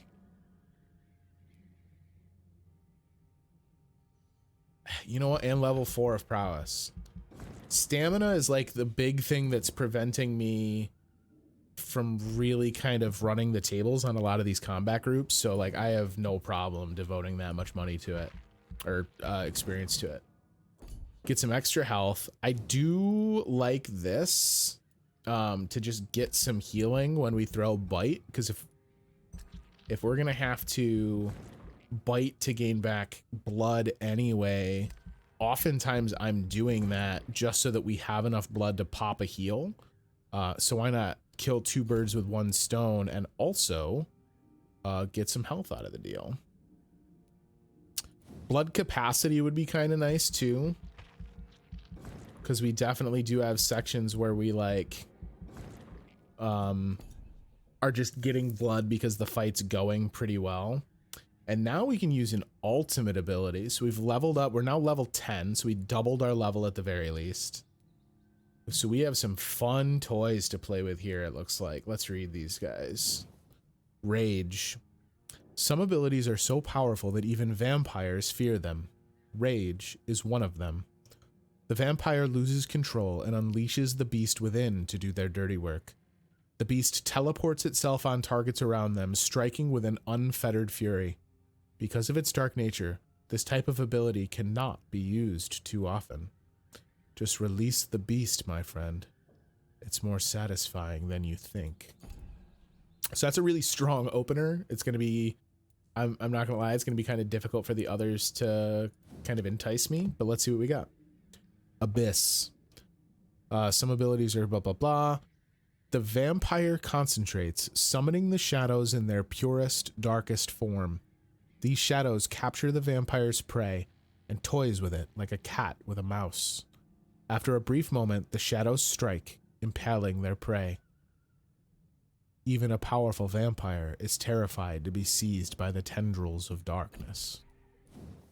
Blood Cauldron. This image, like specifically this image, I think it's very similar to the one that's in Blood Spear, has such HP Lovecraft energy. The vampire concentrates their power on one target and makes the victim's blood boil. Through this process, the vampire will regenerate and absorb part of the target's blood. The vampire will release their prey after a few seconds, leaving damaging blood cells within them. These cells will continue to impact their host before exploding after a short time. The blast will affect any living creature near the host. Controlling blood is one thing. Modifying the blood cells is another. That sounds horrific. I am not at all okay with that. How much do these cost? 1,000 to unlock it at all. And then it's going to be a total of 10, 13, 15, 16,000 to level one of the ultimates up to its full height. We're going to grab one. I think I'm going to take Rage just because it sounds, you know, we embraced claws to start the game. And I kind of like the idea of continuing to just kind of become this beast, this monster. I think that's kind of fun. Can carry more serums, carry more bullets. We've not really used those at all, so I'm not worried about that. We should maybe think about taking one of these defensive abilities or upgrading claws to that. Well, we can't upgrade claws. We can take a defensive ability, though. Concentrate on the prey's blood, stopping them in their tracks. 2 seconds, 3 seconds. Yeah, so now blood barrier is just a free hit, yeah?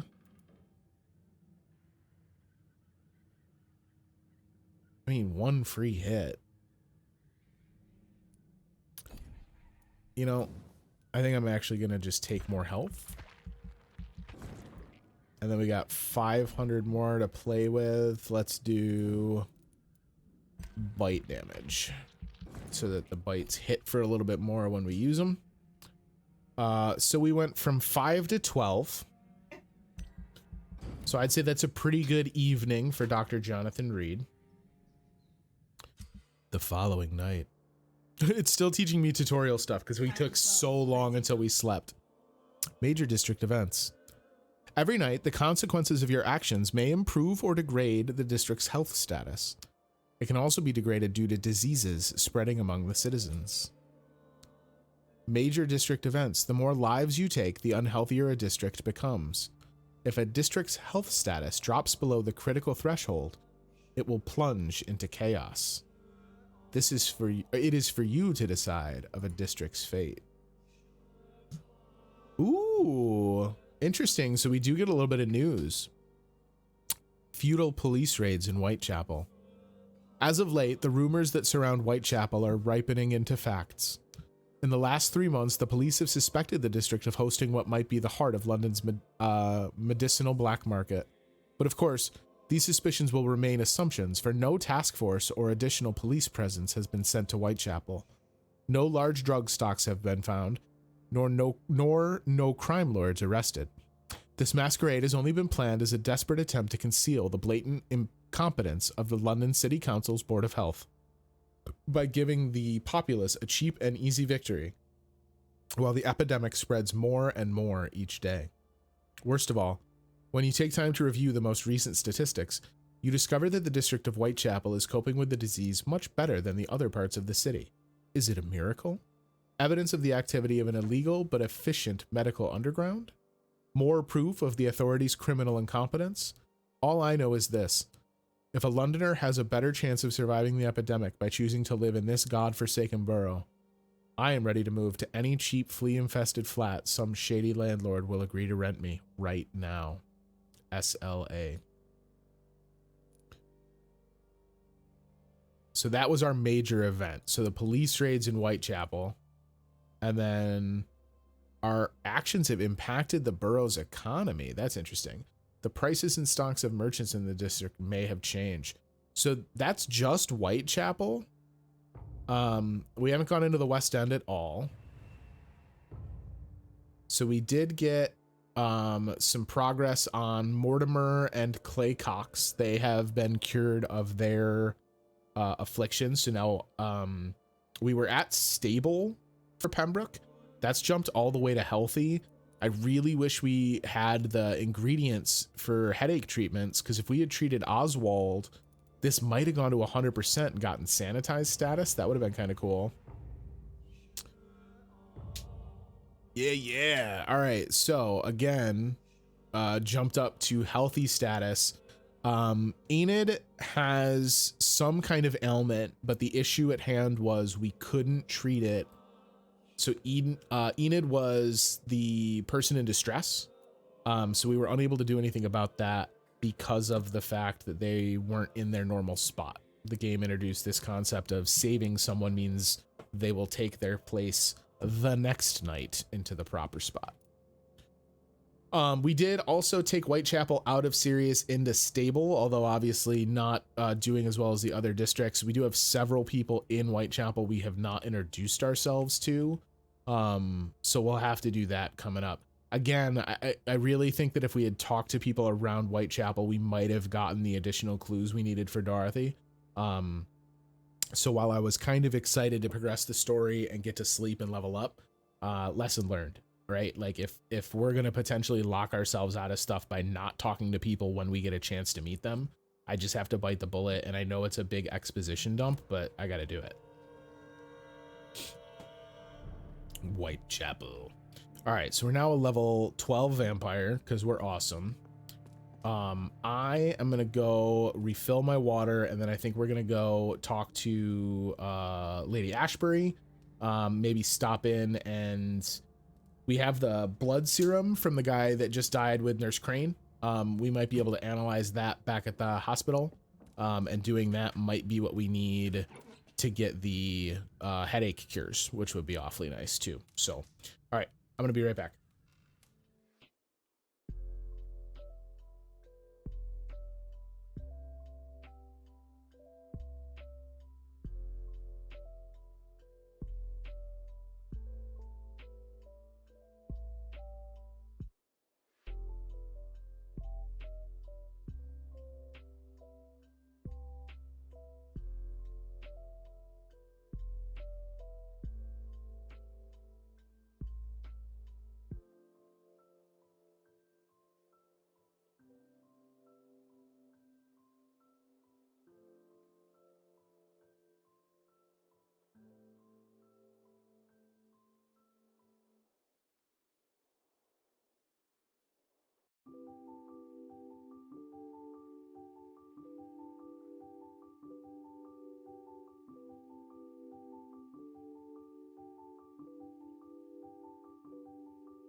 All right. If we run into that other guy on our way out of the district, we will certainly cure his disease too. But I'm not as worried about it. All right.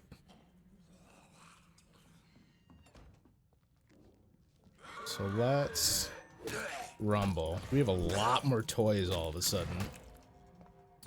So 3 is our... Yeah, that's our AoE. Okay, so that we will certainly put to use. Oh, 50 damage out of the bite. That's pretty good. All right. Go figure. More than doubling your level makes you feel more powerful when you fight someone. Blood as addiction. Vampires drink blood. This may be their most specific trait, the sinister peculiarity of their condition, if I may say so. But for me, This is not the most important characteristic of their diet. What has always fascinated me, since I started to study them, is the imperative need for blood they seem to endure. They want it more than anything, and this desire can drive them to expose themselves. And when they drink it, they seem to feel some sort of short trance and ecstatic epiphany. Said to me once a Volkad I interviewed in Moscow, I'm convinced that this is an essential element to understand the nature and condition of the vampires. They don't drink blood because it sustains them, but because it offers them ecstasy. Vampires are addicted to blood, all of them. It is part of the nature of those among the immortals who refuse to submit to their appetite by the strength of their will only, are never freed from this addiction. From Unveiling the Night by Usher Talltree, Primate of St. Paul. So this Usher Talltree is like maybe a like Edgar Swansea before Edgar Swansea, if that makes sense.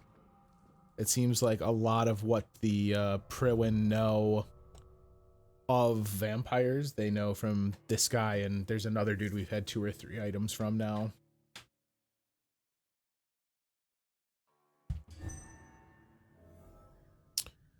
All right. So this is just another entrance to my safe house here. Okay. Ooh, that dropped me in a different spot. Okay. We got to make our way back to the hospital to tell Lady Ashbury she's good to go. And then I think maybe we will take a minute to investigate a couple of the side tracks that we have. We do have a couple of the like mini quests. We've got the guys who there's the Human chick at the blood. Pembroke. Whoever left these marks did so deliberately. Oh. Before I walk forward and potentially trigger a cutscene, there's the girl at the Pembroke who thinks she's a vampire, and she has people that she says are vampire hunters stalking her. I would very much like to go investigate that. I think that could be fun.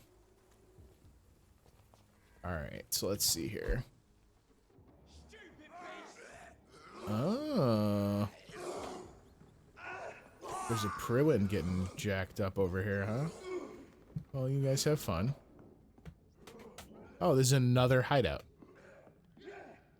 Weird. Now we're just lousy with hideouts. For a little while, they were hard to come by. Is this where the blood was leading? Yeah, okay, so that's just saying someone else has used that hideout, I guess? Maybe these hideouts don't belong to Jonathan. They're like, oh, no, maybe they were talking about these guys. Now I understand.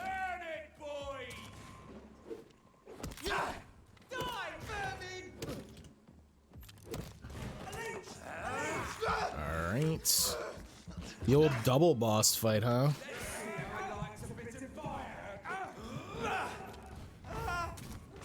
Yeah, I got an AoE now. You guys should have fought me before I leveled up. That would have been smarter. Bullets do nothing. Well, that's not true. They do something, but I just don't want to deal with you.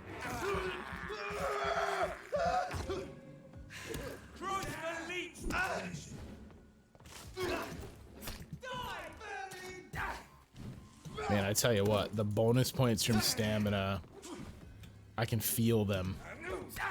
In my bones, I can feel them.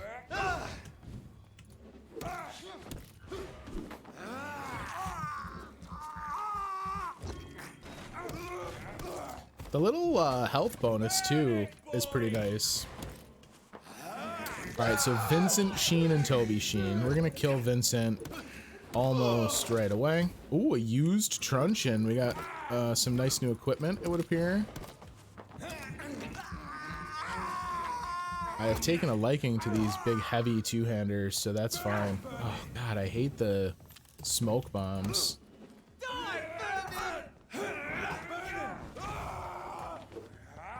All right, so Toby is not as hardy as his brother, it would appear. Let's get another snacker. All right.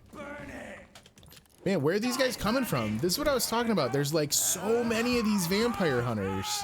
They're literally falling from the sky. That guy just dropped down from a balcony? I don't know. Where was he?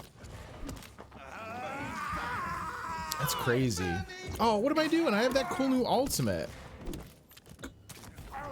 Yeah, here we go. What up? Oh, sweet. So I just turned into a monster and teleported, which has never been a bad thing. All right. So, yeah. Thanks for coming out. I appreciate everyone for attending. A watery, sturdy blood sample. I don't really think of watery blood samples as being sturdy. I don't know if that's maybe the fact that I'm not a phlebotomist.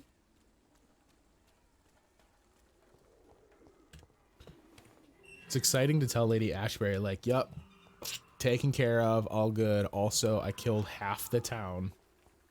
Oh, wait, there's that guy getting attacked over here.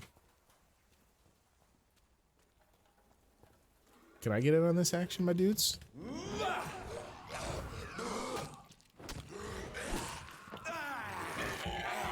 Might as well do a little chewy chomping now that we're like a superhero.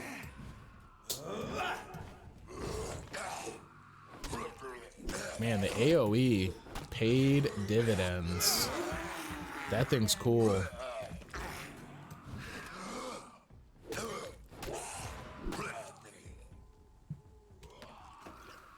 What are you talking about?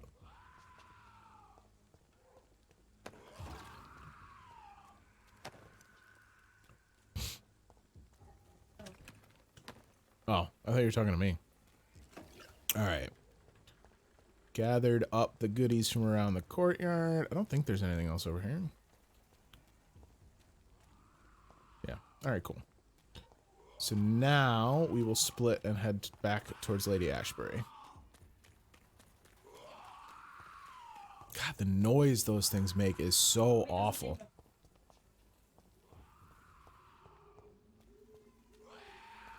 Was there something I missed? Oh, I mean, we might as well just kill this guy, right? He's 18? Oh, what hath my hubris wrought?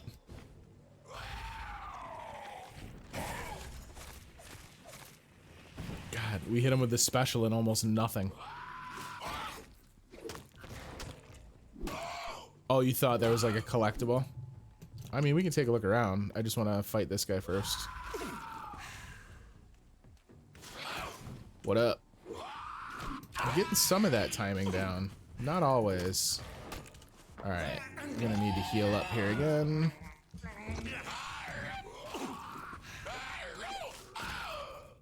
Ooh. Concerning the recruitment of new boys in Whitechapel, I think I found one. Albie. He's as stupid as a stool, but tough.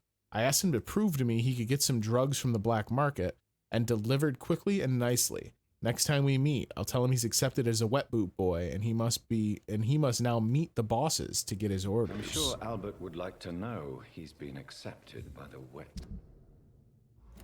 boot boys. Interesting. So Albert's the guy that we got to find because we have a cure for him and then we just couldn't find him again. So that's cool. That means we have another reason to seek him out. Yeah, if there was something that you saw as I was running through here, I think it was maybe just like a note on the wall or something to that effect, because I don't see anything. Let's go find Lady Ashbury. So once we get her to move, we can finally talk to that patient that's in her tent too. There's that guy that we haven't been able to chat with. Oh. Or perhaps we won't chat with him. Oh, God, you idiot.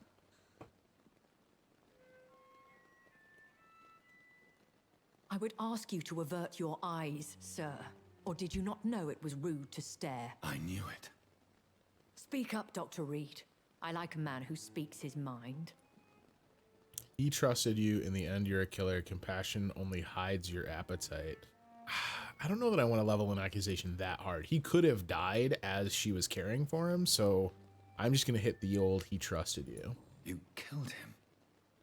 And then I'm just going to accuse her of killing him anyway, apparently. And you killed him. Spare me your sarcasm, Jonathan. You are but newly born in this world. We are vampires after all. So the accusation was true. So in the end, the accusation was true, wasn't it? The situation is somewhat awkward nonetheless. I have not been observed sustaining myself for many decades. I have to say I'm a trifle embarrassed. Anyway, I have concluded my inquiries concerning your blackmailer. I see. Please excuse my agitated state. Under normal circumstances, I wouldn't let anyone see me in this condition. I must confess I have not put an end to the blackmail, my lady. Unfortunately, I could not bring myself to do it. I'm so disappointed in you, Jonathan. I didn't expect this from you. Lady Ashbury, you yourself admitted how ridiculous the sum of money was.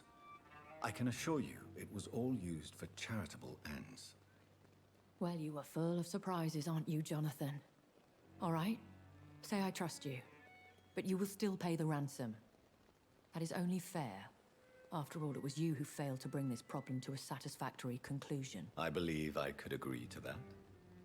And since a lady always keeps her promises, I will now answer any questions you may have.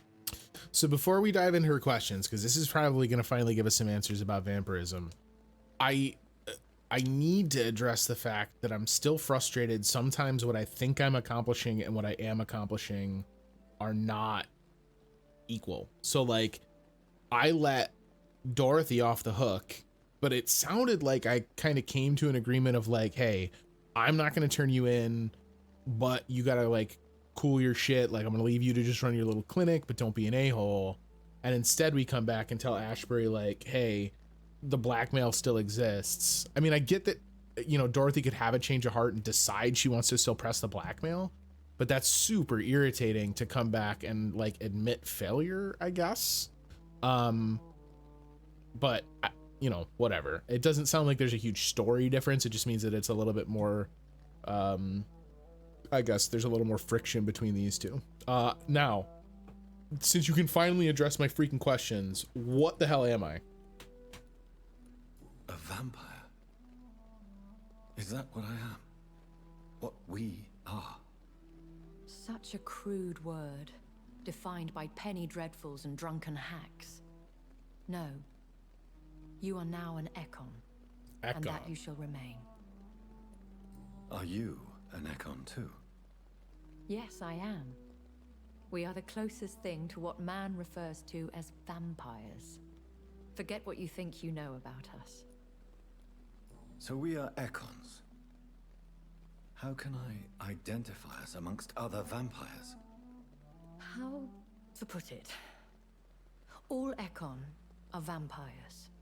But all vampires are not Ekon. We are but a branch of the immortal tree. So I just learned that there are vampires and there are super vampires. I've been hearing a voice talking in my head.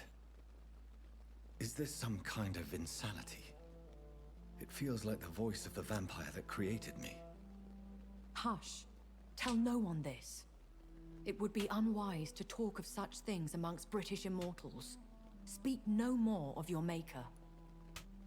How could this cause offense? Only the powerful immortals can mentally call to their progeny. No vampire or hunter will sleep easy, knowing that an unidentified elder is stalking the streets of London. Excuse my forwardness, but are you my maker? Me? Goodness, no. Only a foolish immortal would create a progeny without taking precaution, and I'm no fool. I don't understand. Why was I created and then left for dead? That is a question only the one who made you can answer. It's not normal practice. I doubt even if you find him, he will answer you, considering how cruelly he treated you. So me being a vampire could have been a mistake. I very much doubt it, Jonathan. Contrary to the legends, it is not as simple to make another vampire by just biting someone. God, imagine Jonathan wakes up in that corpse heap, a vampire, and then finds out he's accidentally a vampire. That would suck so bad. I'd like to avoid creating another vampire by mistake anyway. Tell me, how is it done? The process is dangerous. It could even kill your potential progeny. If you did decide to sire an offspring, they must drink of your blood, Jonathan. So that's interesting, because like when we had that weird like fever flashback in the beginning when we were kind of piecing together what the hell had happened that left us in that pile of corpses. I don't think we saw any images of Jonathan drinking of someone else's blood. I know we saw Jonathan get bit. He was like down walking along the canal, and I think there's like a brief moment where like a shadowy figure kind of like jumps him from behind. But I don't remember Jonathan biting anyone. Well, until we bit our sister, but obviously that was different because we were already a vampire at that point. Why does Dr. Swansea allow you to feed on the patients of the hospital? Dr. Swansea is a good and compassionate man. He is trying to find a solution for our hunger. Until that happens, he is clever enough to understand that I only feed upon the dying. What do you know about this Brotherhood of St. Paul's Stole? The Brotherhood is well known amongst London Vampire Society. As long as our kind is discreet, and as long as they do not interfere, we have come to a mutual understanding. That's so crazy to me. Like, if you knew vampires were real, like, I get that there's a certain scientific element of like how intriguing it is that something thought to be fantasy could actually be reality. Like, sure, I get it. There will certainly be some curiosity, but like, Swansea's like a vampire file, a vampirophile, an econophile. I don't know. We'll have to play with that one. I'll ask Swansea what he is, but I just can't imagine overcoming the terror. Like, that's crazy. And no one suspected you of the murders.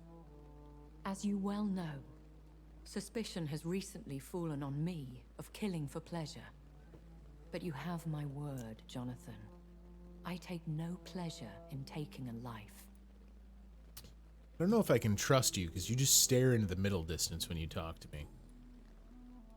I know this is beyond the pale, but may I inquire your age? Really? And I thought you were gentlemen. If That's you a- must know, that's a I'm nice little 27. joke. I've been 27 for a long time now, and 27 I shall remain. Very well, but I believe there is more to this than you are saying.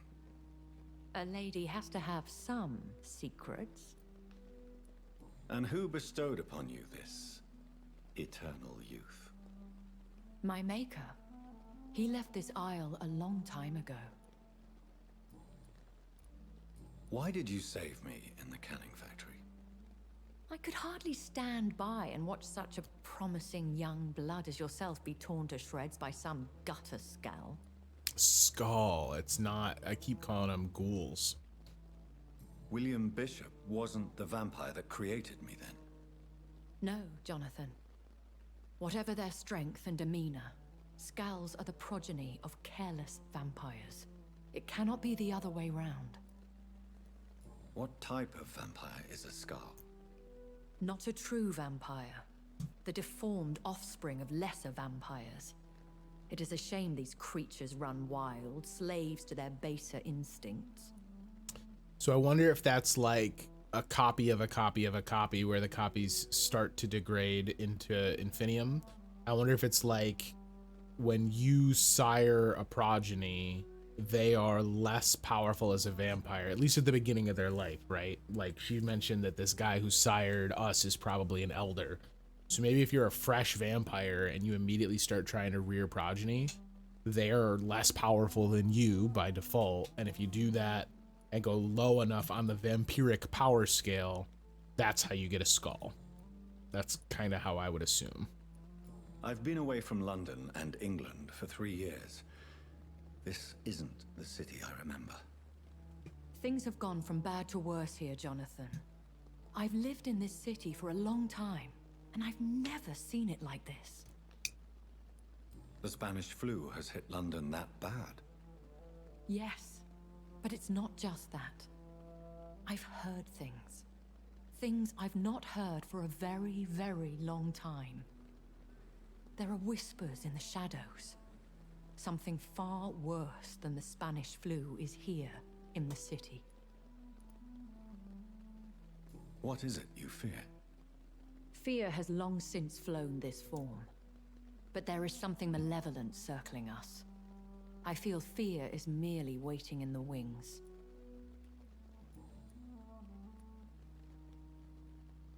Are there many vampires here in London? Immortals are of a rare breed, and we often tend to hide. But you may occasionally meet some of us at night. Do you know any of them? Have you an idea of the identity of the vampire who attacked me? You mean your maker? No, Jonathan, I have no clue. But I fear he or she is as careless as cruel.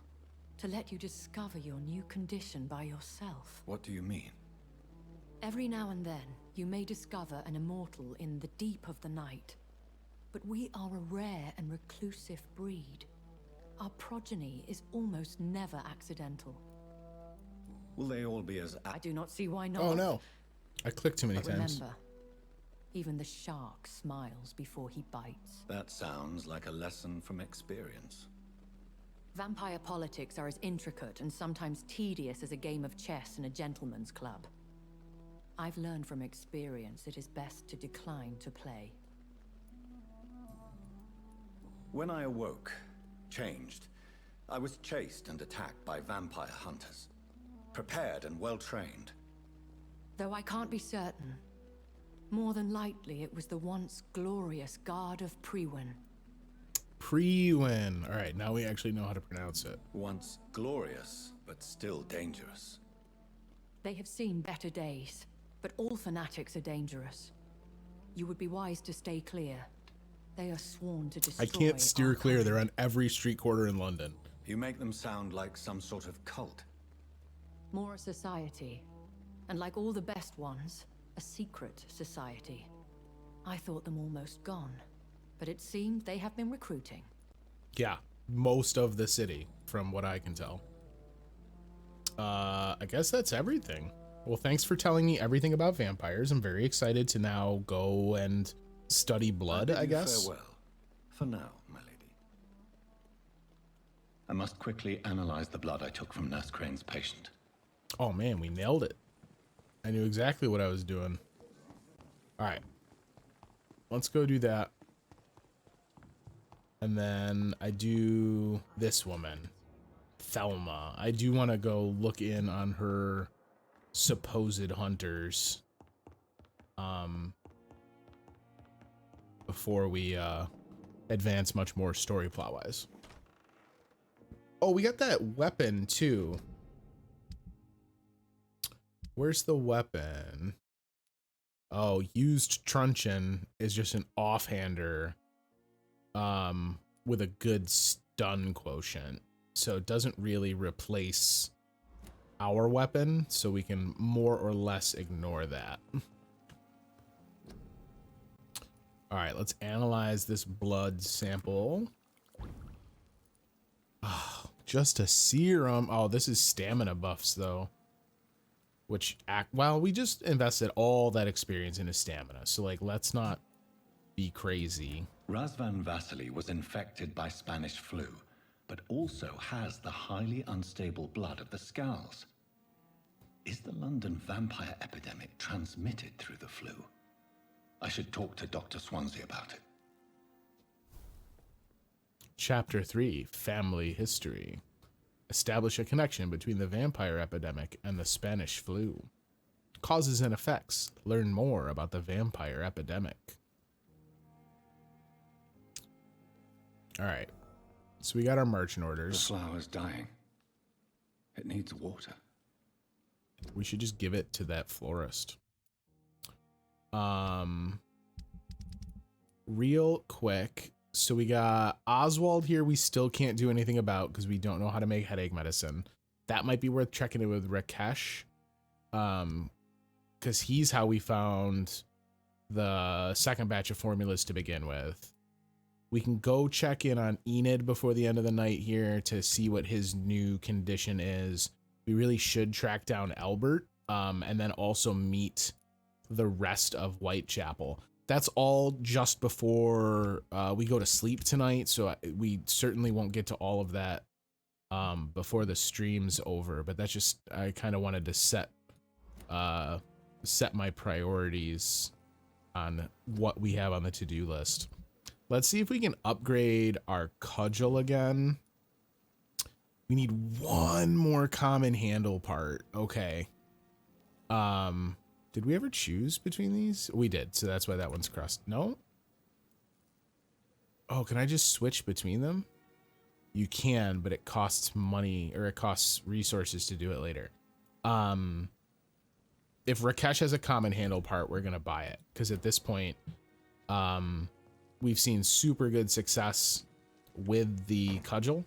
And I'm super in love at this point with the concept of just like, yes, I'm a vampire, but also I can just hit you with a giant club.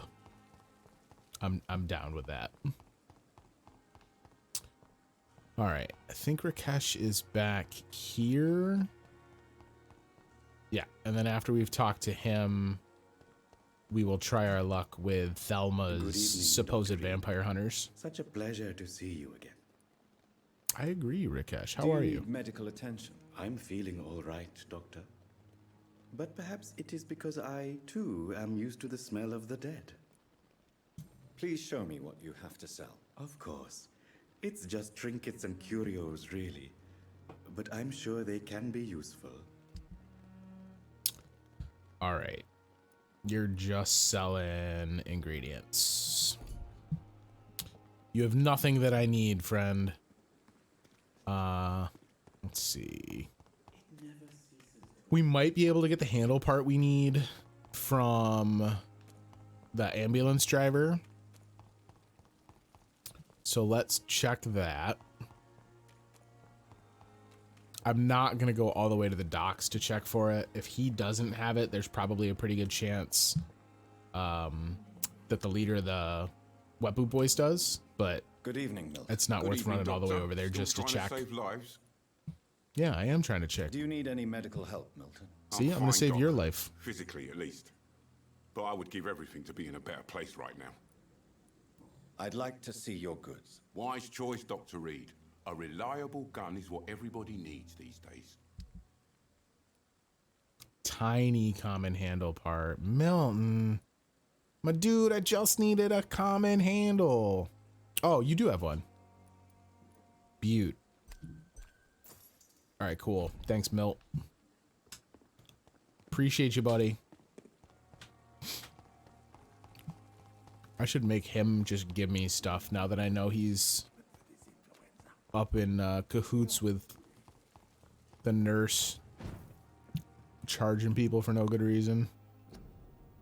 All right, so we're gonna go ahead and upgrade the barbed cudgel. Boom. All right, decrease stamina consumptions, add 3 stun points. I am all about swings per minute. That's gonna be the name of the game with the cudgel. So now we should be able to local investigations. So find out who is spying on Thelma. And I believe, yeah, this does give us a tracker. Beautiful. So it did give me a tracker. Did you see that? That was weird. Oh, it stopped because I was in range? Is that what it was? If we walk to, yeah. Okay, so as soon as we're in the area, it goes away. So let's see if we can track these goofballs down. We've never been back here. Have we always been able to go down here, or was this blocked with crates at one point? Join the ranks.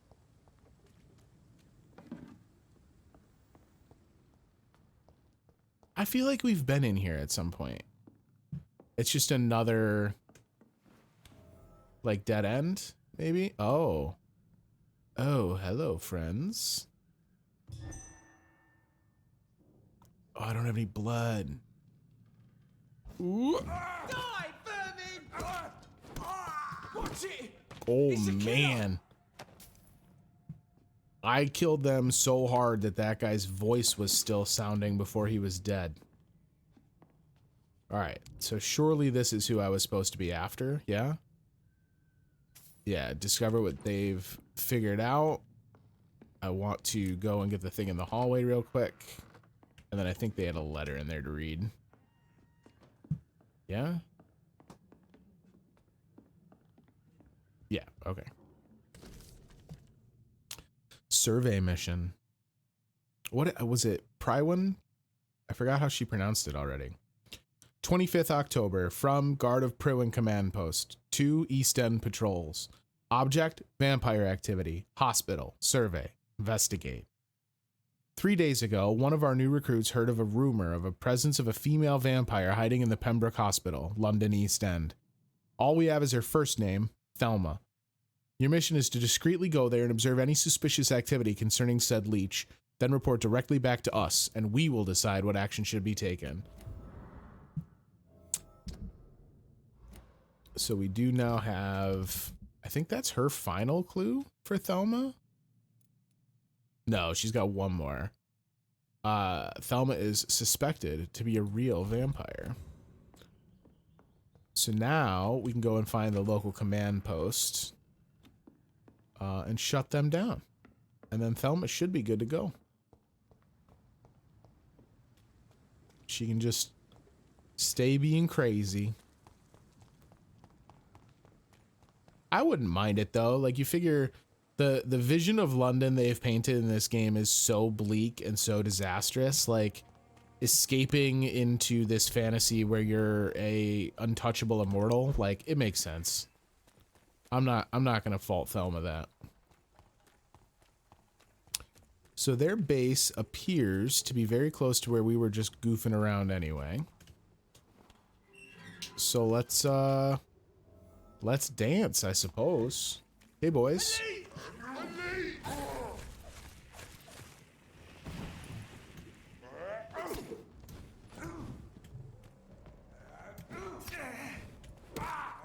Really wish that gate hadn't closed on me.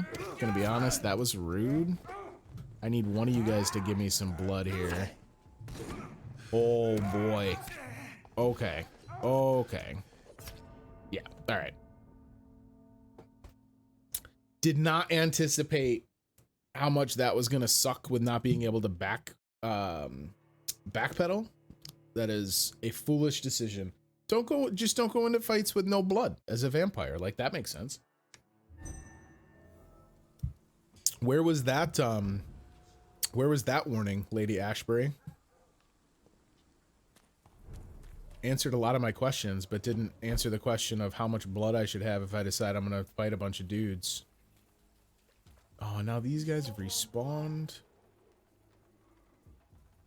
Alright, let's do it. What up, homie? Hi. I'm gonna need a lot of blood to go kill all of your commanders, so if you could do me a favor and just, you know, have blood, that would be swell.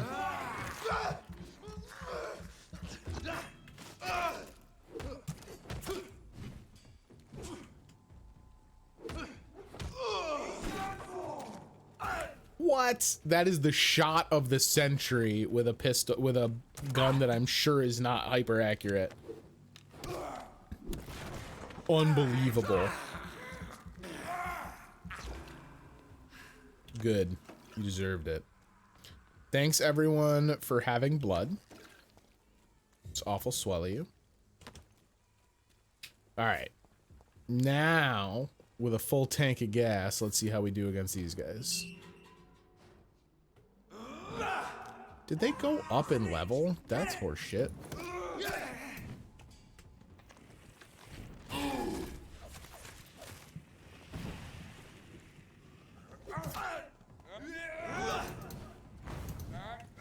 He dodged my shadow pool? That's garbage. Alright. Considerably less frustrating having gotten the jump on him. Ooh, but they're not my actual targets, huh? Oh, they were. I just gotta steal the reports. The thing didn't update. I thought that this was just the beginning. Where is it? Upstairs? Can we go in? No. This doorstep is unnavigable. Alright. So what do you want me to do? You want me to teleport? Is that what I'm doing? Oh, there's literally an open door right in front of me. That's probably the... Ooh, look at these guys. They got fancy lockers that they've like sanded their logo into. Man. Y'all are so organized.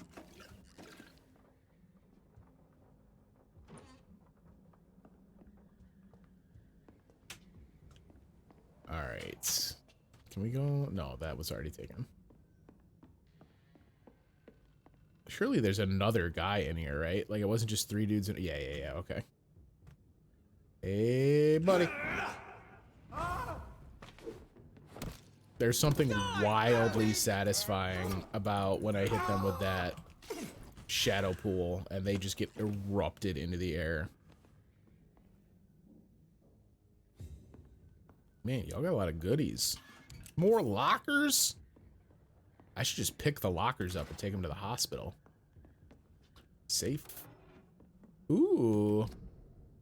New collectible. The Great Hunts. The Great Hunt. Hail to our fallen comrades.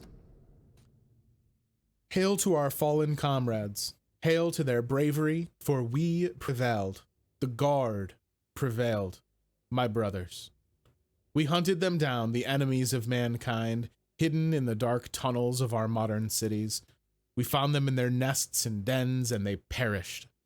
We brought the fires of battle to the blackest pits. Never had such large-scale war been engaged by mortals against immortals. Remember this victory, my brothers, for it seals and proves our methods. Never sleep, never surrender, never give up. Yes, my brothers, our method is good, and England is safer tonight, thanks to you. Thanks to those of us bitten and killed by the enemy, or our trembling hand when they turned against us. Do not tremble, my brothers, do not doubt. I cry tonight for the fallen comrades. I cry, for I am an old man who finally saw my goal accomplished as I live my last years on this earth. The Guard of Prywin is only half a century old, and we have already accomplished much more than the traitors of St. Paul in half a millennium. This was our first great hunt. Let them leeches who survived our wrath remember, we won't stop. From The Adversary by Kendall Stone, founder of the Guard of Prywin. Interesting. So Prywin knows about St. Paul and is not a fan. We found a used Prywin steak. Which is just what? A better steak? No. Oh, just barely. Like, it's a little bit more stamina for a little more stun. Interesting. Report about Pembroke. 2nd November. From Scout Lewis Cagney to Mr. Jeffrey McCullum. Object, Pembroke Hospital. Survey, vampire activity. Sir, having observed the Pembroke Hospital for 2 weeks now, and we can confirm vampire activity. Oh, sir, having observed the Pembroke Hospital for 2 weeks now, and we can confirm vampire activity there. First, we now have proof of the presence of a female leech inside the hospital. The beast is clever. She acts like a mental patient to hide her true unholy condition. I personally sneaked inside the hospital and heard the creature whining about her need for blood since her body is decaying. But it gets worse. The administrator of the Pembroke Hospital is Dr. Swansea. According to our team leader, Amanda Tilton, who died yesterday in a fight against a skull by the canal, he may be a member of the Brotherhood of St. Paul. If that's true, then there may be something big going on at the Pembroke. Maybe even a nest of vampires, protected by those bloody traitors of the Stole. We don't know what to do, but we are convinced you better come quickly with reinforcements and heavy gear. Well, actually, you'll not do any of that. What on Akana, you're dead. Let's go tell Thelma she's good to go. Ooh, I almost walked out of here without a large box of pills. What was I thinking? We should break some of those down. What do they break down into? Oh, and I should sell my rings too. Yeah. It's been pretty obvious that there's not like a crippling need to spend money. I think the 35 we just spent to get that handle part, which honestly, even that was just born out of not wanting to wait until we find another one. That's the first money we've really spent since having purchased the formula. All right. Go see Thelma. I kind of hope Thelma actually does turn out to be a vampire. That would be really fun. She's a character I enjoy. I enjoy her storyline tangled up with that, the soldier with the burns. Their story together is pretty fun. All right, where are you at, Thelma? Blood and soul. They belong to you. Good evening, Miss Howcroft. How are you tonight? I need blood, Doctor. Warm, rich, vibrant blood. Do you require my services, Miss Howcroft? I have no need for your medicine, Dr. Reid. Blood is the only drug I need. I have made inquiries about the men who were tracking you, Miss Howcroft. I did not expect a mortal to have this sort of courage. Speak, Doctor. Why are they hunting me down? It was a misunderstanding. Nobody is searching for you. Oh, I don't want to hurt her feelings though and try and like tell her she's not a vampire. So it was a misunderstanding. I'm worried that I'm going to be like, listen, dummy, you ain't a vampire. But nobody is searching you makes it sound like I'm discrediting her original report. Like she saw these guys. She figured out they were looking at her. So I don't know how to respond here. I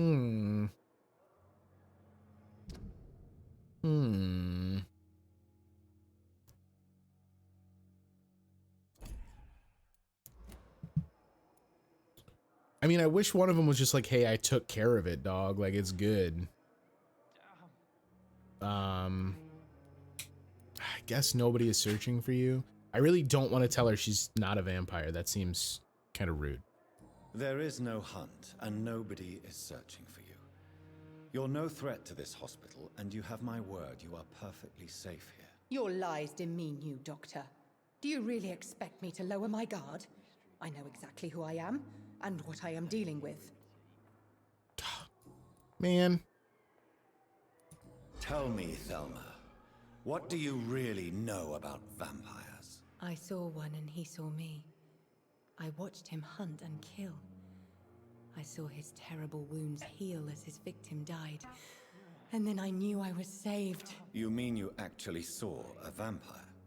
Here in London? Yes. And it has been the answer to my pain. I must drink and kill to regenerate my decaying body. I am a vampire too.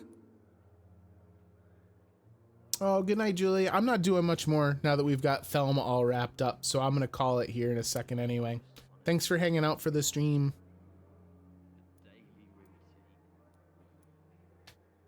You have no idea what problems your claim could cause if heard by the wrong people, Miss Howcroft.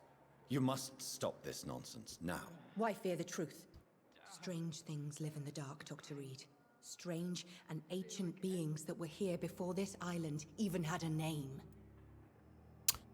like Thelma's cool, but I don't want to like press on her story so much in an effort to kind of enjoy the fun of it that I wind up getting her hurt. Why do you feel so attached to Mr. Elwood? Why him? I'm not sure, Doctor. I think we have a bond of some sort. We've both suffered so much. He's the only mortal I find interesting. It's so fun. I like how when we use the vampire control to compel her to speak, her voice is different. Do you plan to make him a vampire too? Of course not. How could I inflict my curse on anybody else? I'm not that cruel, Doctor. Would you say you and Mr. Elwood are romantically involved? No. No, Thomas is a delicate soul. Even though he disguises it. But I am not the woman he needs. No, for I am a vampire, Doctor. Who are you really, Miss Hubbard? Is that not enough for you? Puke. No. Well, it's kind of a bummer. I didn't really enjoy the payoff there. Well, no, I guess we're still being respectful. It was more her leaning into her character. I think I'm kind of just taking it the wrong way. Maybe I was expecting something more than what I was actually getting there. Because it was still fun, right? Like I was like, no, everything's good. You're not a danger. You can be safe here. And it's not like she accused me of not believing her. She just leaned into the role harder and was like, you know, no amount of soothsaying will get me to lower my guard. All right, so with Thelma sufficiently saved and Lady Ashbury's secret safe once more, let's do a quick look at the districts just to get kind of an idea of what we're still up again. The docks up to healthy. We do still have to go check in with Enid. We have some people at the docks we've never seen too, so I don't know if that's just like I'm waiting for some story gating or what. We still can't cure Oswald's headache, so that's gonna have to wait. Some more people at the docks to see, and then we've got 2 things to do here with Albert because he's got fatigue that we can cure, and we've got the letter saying that he's good to go on becoming a wet boot boy.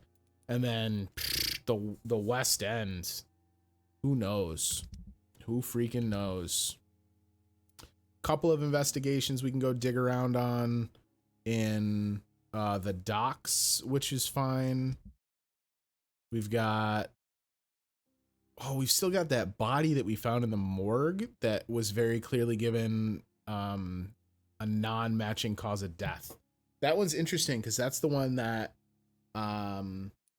the other 2 doctors at the hospital are seemingly covering something up. And then what do we got? Promising recruit. So that's this is sweet. So we can track this and that will let us track Arnold Palmer. So Albert Palmer, not Arnold Palmer. We can't track deceased golf legend Arnold Palmer. Although maybe that's the secret to ending the epidemic is some delicious beverages. Either way, I think story-wise, less earth-shattering than I maybe would have thought. Like Lady Ashbury obviously is going to have some more stuff to say to us. It is cool to finally get some confirmation on some of the vampirism. Thelma's story to a close, and we did finally get a chance to level up, which obviously made a huge difference in the combat. So that's cool. Definitely still enjoying this one. We're gonna charge ahead with it again on Thursday. This may come out of the backlog slot and move into Saturday's kind of free play, so that we can make room for some more stuff in the backlog. I think there's a couple other things that we could play here before Halloween. I've got some fun, like spookier type games, some horror stuff that I doubt will last a full stream. So maybe we'll take a handful of those and kind of clink them in together with one another. But that way we'll have some more stuff coming up. Thanks to those of you that drop by to watch. I do appreciate it. Anyone else picking it up in the VOD, thanks so much for hanging out as well. And I will be back with the next one very soon. Thanks again.